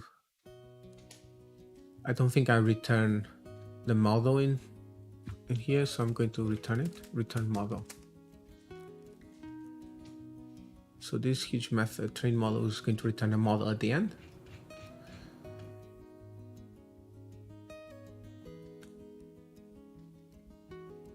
I'm going to run this, and I'm going to just call this view predictions for dataset.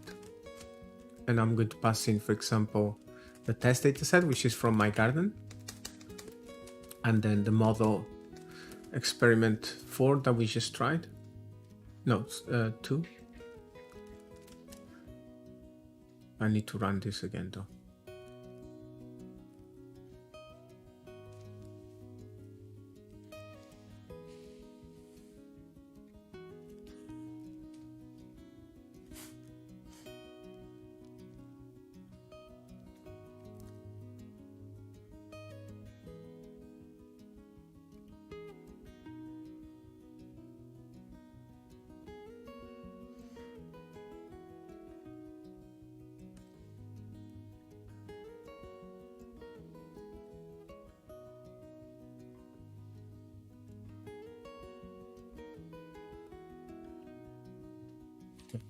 Right, so we should have now a way to visually see the model. What happened there?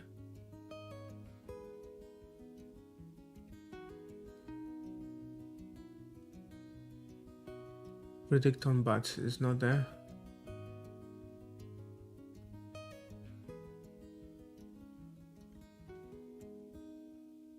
Because it's not, there's nothing.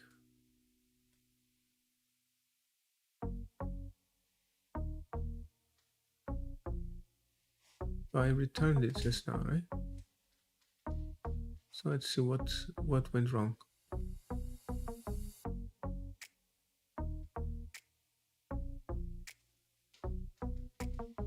Okay, I'm going to run this again.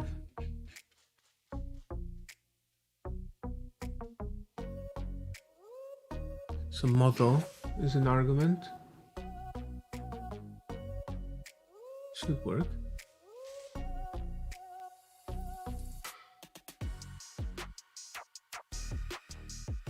So it still doesn't.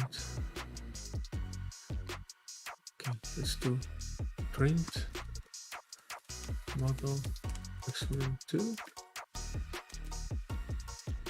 make sure there is something there.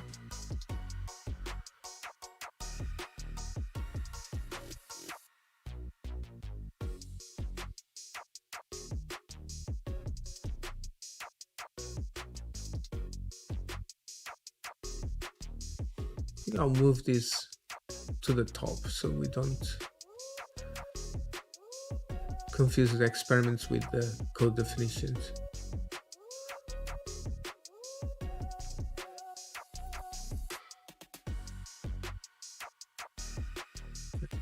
So there is something there.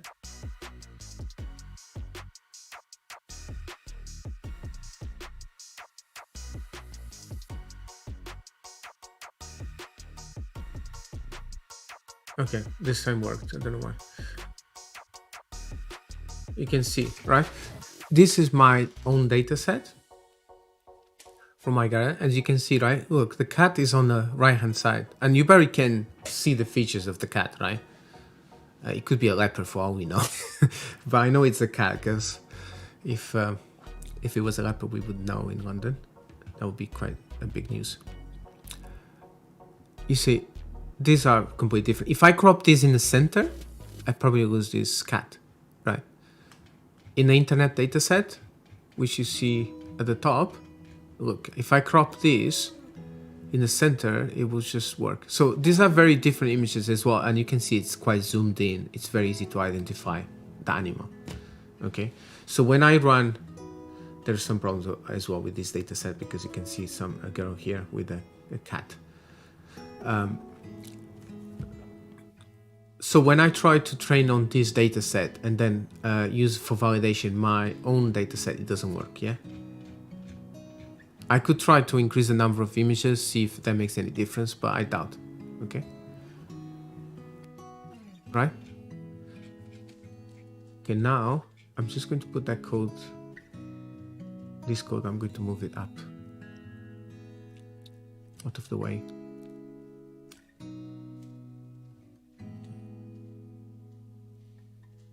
We have two experiments and I'm going to remove all this.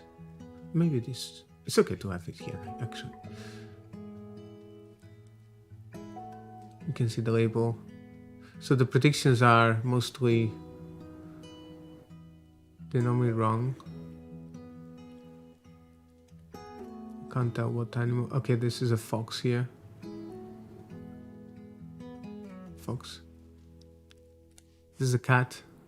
Identify as a bird, so it's kind of wrong.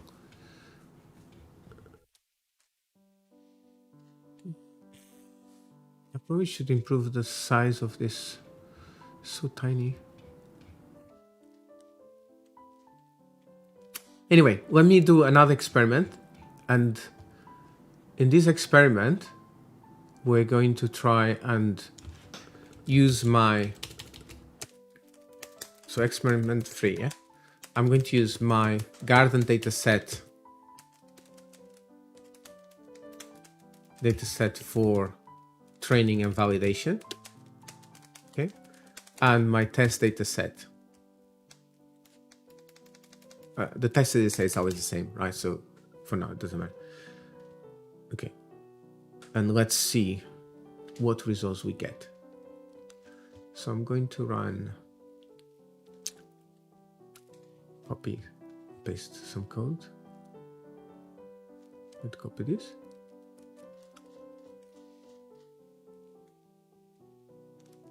Yeah, so experiment 3.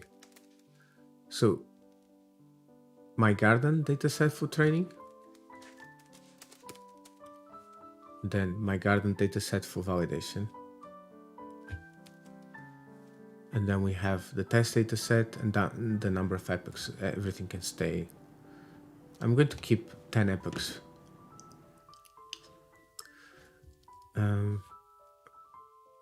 For now, I'm going to do early stopping equal to false until we know we need it. Don't need to print that. And let's see what happens. So you can see that the accuracy is low at the beginning.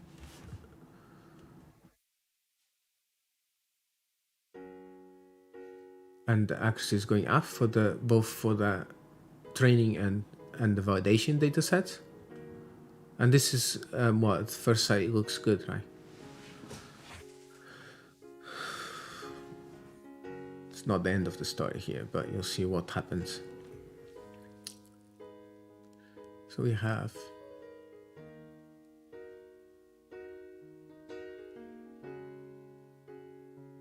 I think this can actually train for much longer. I think it has to train for at least 20 epochs to get to a decent level. But you'll see something interesting, right? You can see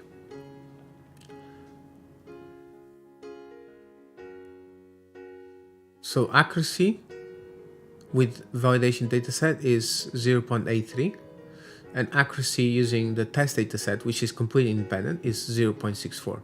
It's actually not too bad, to be honest. I was having much worse results before. Interesting. This is only using my garden dataset. I'm not even using the internet dataset.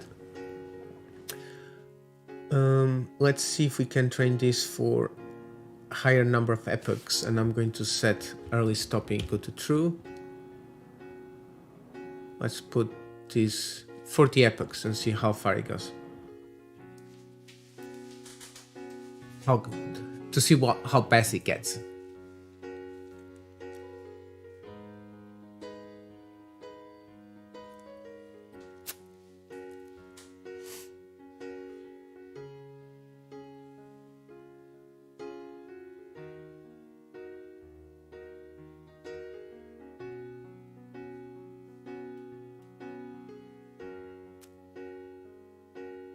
Okay, you can see the validation accuracy going up, which is good. We've already done 9 epochs.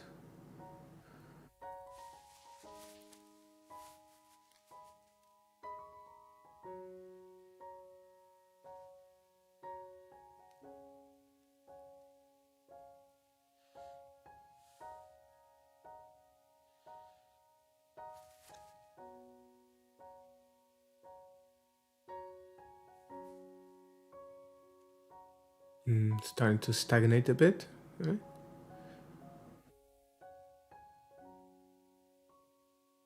But it's not going above 0.76 for whatever reason. So it might actually stop soon.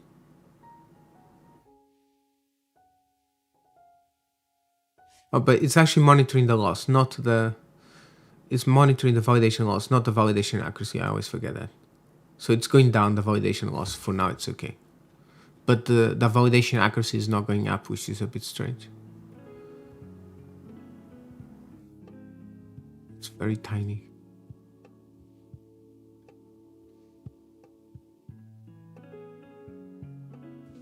And there's some values I wanted to play with before I even go to the next experiment. I want to see if I increase the dropout, does it make it better or worse?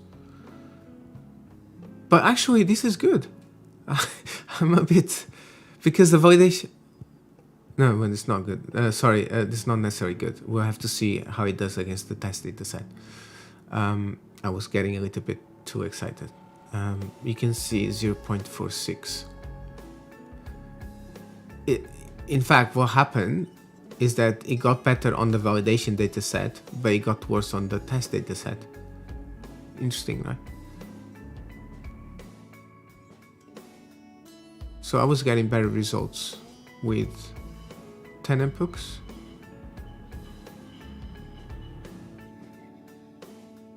Okay, maybe I need to create more than one experiment.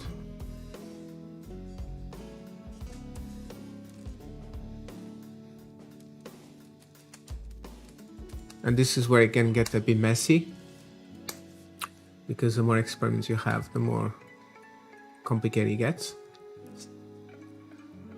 I'm not going to run that thing again. I should actually. Okay, let's not cut corners.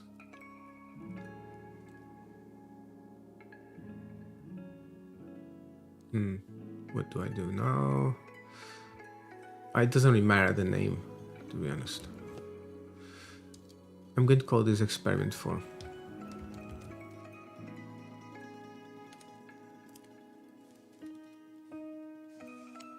"40 epochs with a early stopping." Okay. This one is without early stopping.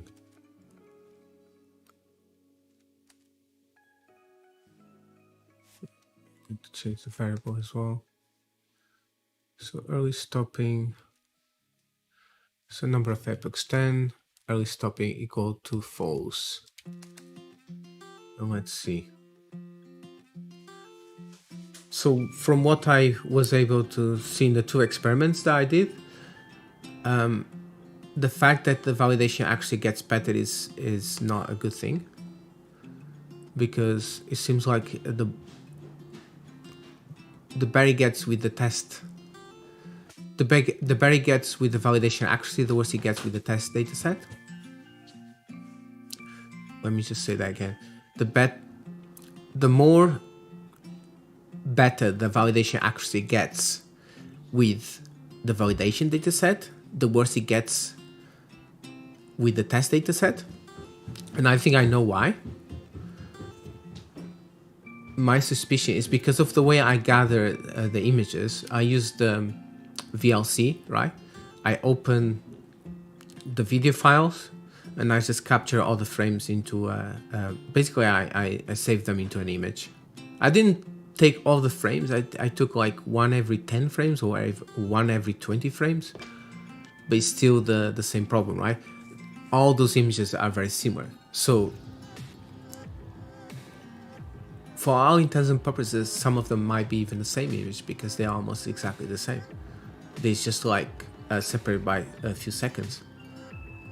If I use separate image files, then I have quite a big difference between one image and the other.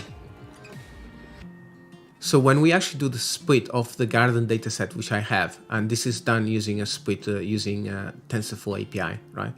TensorFlow itself will take all the images from the same folder and separate them into train and validation. Even though those images are separate, they are not actually independent. So I think we are getting, this is a problem with overfitting. So let's see what happened with the experiment 3. Actually did the 10 epochs.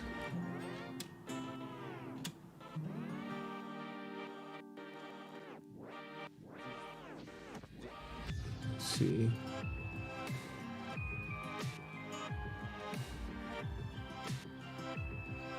.46 here.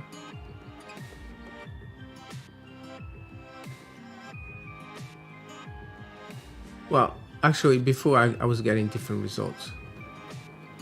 Don't know why, but it's a bit random, as I said, because we're using a GPU. So sometimes you won't get exactly the same predictions every time. So every time you train the model, you get different results, which is a bit frustrating. But we'll do. You see, right now the validation accuracy started very low again. The accuracy is very low, which is different from what we had before.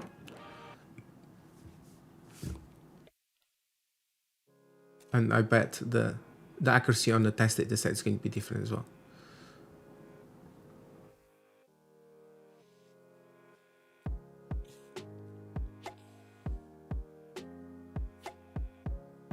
Okay, you see, the test dataset now, we have a better accuracy than we had before, which is kind of counterintuitive, right? But it starts to make sense when we remember that, when we realize this is actually overfitting. Okay, so I have another thing I wanted to try out. And this is probably going to be a bit odd thing to do, right? But let's try and swap, instead of using this one as the validation dataset, we're going to use this one as the validation dataset. And this is completely independent from this one, which is how it should be. And I think we're going to get better results. We'll find out. Okay, so experiment 5. So experiment 5 is use, instead of using training and validation dataset from my garden dataset folder only, we use test dataset, which was gathered independently from different video files as the validation dataset. Okay, I'm just putting a long description here so I don't forget later on what this experiment was, and I'll probably improve at some point when I'm publishing this notebook for everyone to see. Okay, let's do experiment 5. So now, instead of putting my garden dataset validation here, I'm going to swap this one. This is also my dataset from the same camera, but with different image files. Yeah, I'm going to put this as a second argument. And for the time being, I'm going to keep this as the test dataset. But I don't think this is a good way. This is not a good test dataset in my opinion, actually, because it's not independent from this one. So you'll see that it's actually going to do quite well on the test dataset, but I'm going to ignore that for now. It's expected. Okay, 40 epochs with early stopping. Let's see what happens. Okay, started with a high accuracy.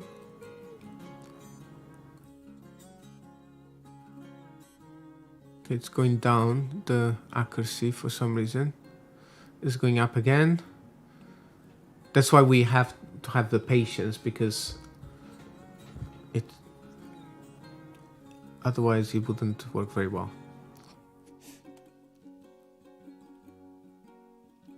What's interesting is that accuracy is not, the validation accuracy seems to be very unstable.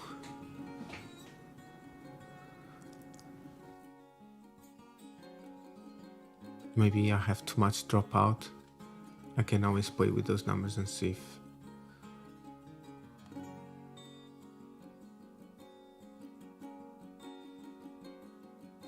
You see the accuracy itself is going up on the training dataset, but it's not going anywhere with the validation dataset. And I think the reason for this is also because we don't have enough data. So I think I need to have more images to have better results.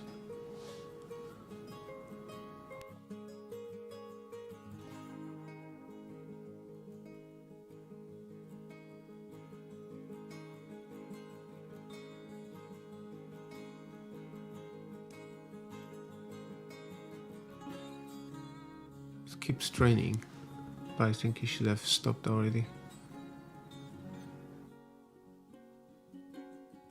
Okay, it's going up now. Okay, it's finished. So it stopped at epoch 24. And you can see, right, the training accuracy goes up, but then the validation accuracy didn't move much. It stayed the same. And then the training loss went down, as you would expect, and then the validation loss didn't really... Okay, it went down initially, but it went up again at some point. And that's why the training stopped. And like, So the interesting thing is, right, you see how the accuracy on the validation dataset is only like 0.43. And then we have the higher accuracy on the test dataset. And this is another proof that our test dataset, this My Garden dataset val is not independent from this one. Okay, in fact, we are talking, even though the images are very slightly different, they are kind of considered the same by the model. And that's why we're not getting good results when we train with this as a validation data set.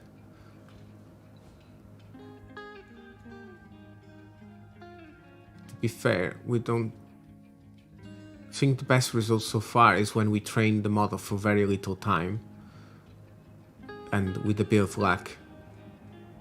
Yeah, we have. I don't know if this is consistent across. If I give it more images, is it going to still be good? But based on these results right now, these experiments, I would only pick this experiment 3. Another experiment I did, right? And I think this is an interesting one, right? You would think more data equals better results, right? But depends what data you are giving it. So if I concatenate my garden dataset with the internet dataset, let's see what happens. And remember, these are 2 different types of images. The way they are collected, they are completely different. Okay, experiment 6. Okay, merge internet and garden data set together. Okay, so let's just say that for now. Okay, I'm going to use some code I have already here. In Tensorflow you have concatenate, which is quite useful. Concatenate.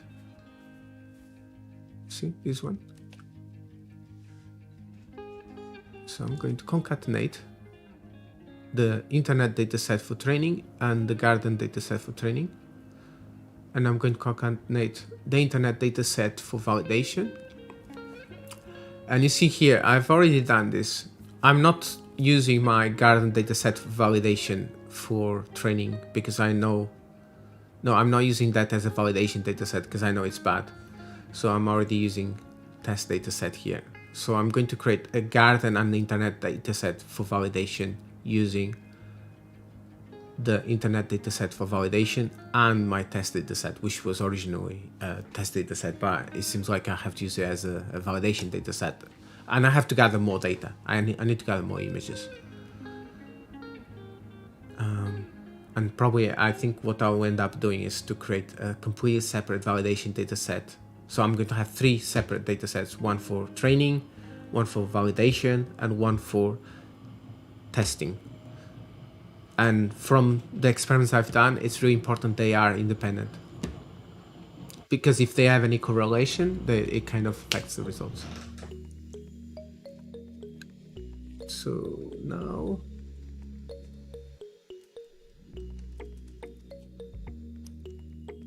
I've already gone on for almost 3 hours.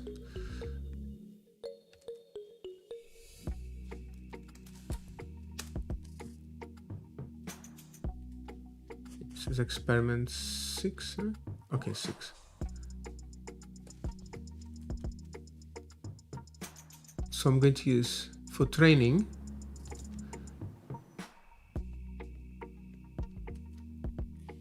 It's going to be a bit.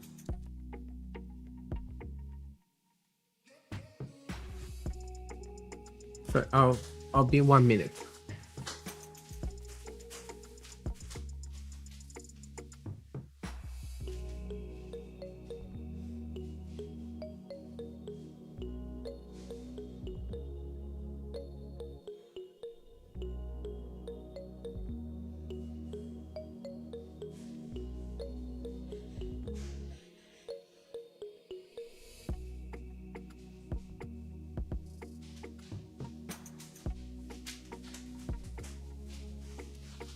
Right, I'm back. I should have to. Okay, let's continue for the time being so I can complete this experiment. So I have my garden and internet dataset for training, garden and the internet dataset for validation. And for now, I'm going to use my garden dataset for validation as a test dataset. But I know this is actually, this is not independent. So it's not really going to give me a good value, to be honest.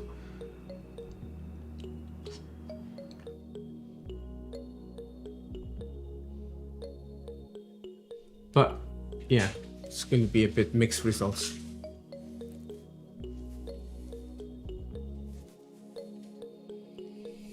So I have more data, right? So I should have better accuracies in general. That's kind of the logic.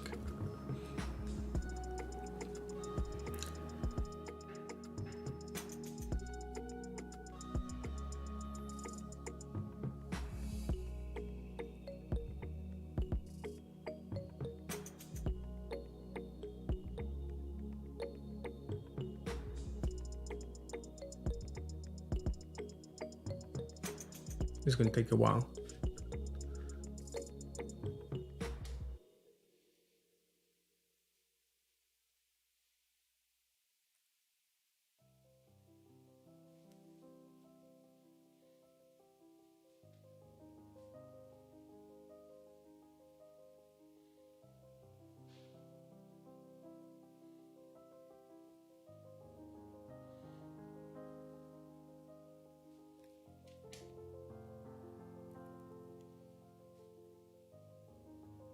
So my loss is going down on the training data set. That's actually always the case normally, unless you're doing something really wrong. And you can see our validation loss went up 3 epochs in a row, which means it stopped. So the best we could get in terms of accuracy was 0.56. And to be honest, I can disregard this value here. This doesn't tell me anything.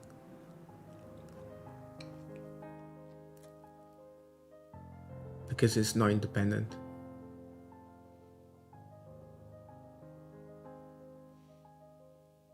But you see the accuracy for the model when we use the,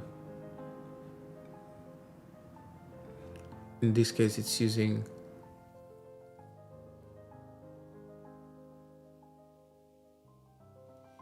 the validation dataset is like a is a concatenation of the garden dataset and the internet dataset, right? And you see this is the accuracy, okay?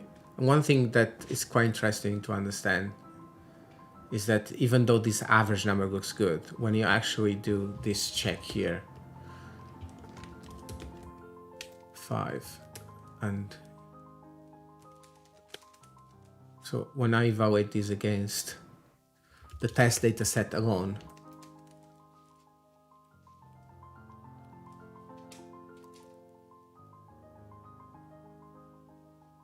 it gives me a much lower accuracy, right?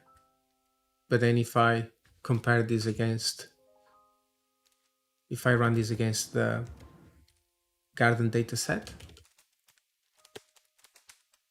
no, sorry, the internet data set,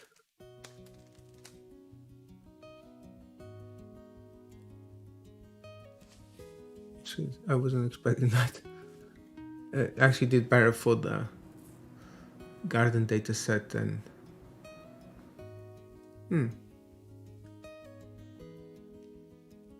well, I'm not sure. I was expecting a higher value than this. But anyways, we don't have enough data, in my opinion. I have to gather more data.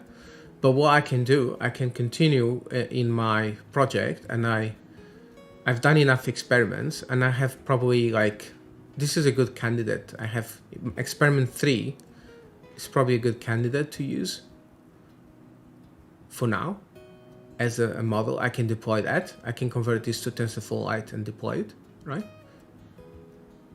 And I'll kind of continue this in a next separate session, right? I can deploy this. It doesn't really matter so much the initial results I'm going to get. And once I deploy this in the Raspberry Pi, I'm going to be able to collect more data. And then I can use that data and I can train the model again. And I should have much better results. One thing I probably haven't done, I could...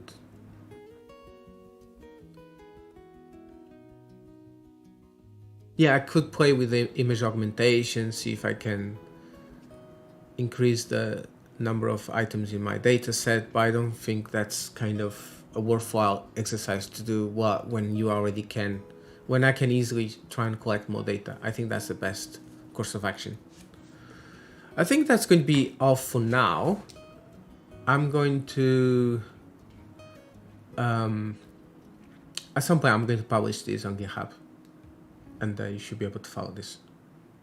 If you like this video, don't forget to click the like button and subscribe to watch more videos like this. I'm going to be doing a lot of live streams because I actually like to do a lot of projects, right? So you won't only see this project. I'm going to be doing other projects related to 3D modeling, Python coding, and so on, right? So it's worthwhile to subscribe, and you should be able to get a notification whenever there is something new. And I'll see you again in the next video. Happy coding!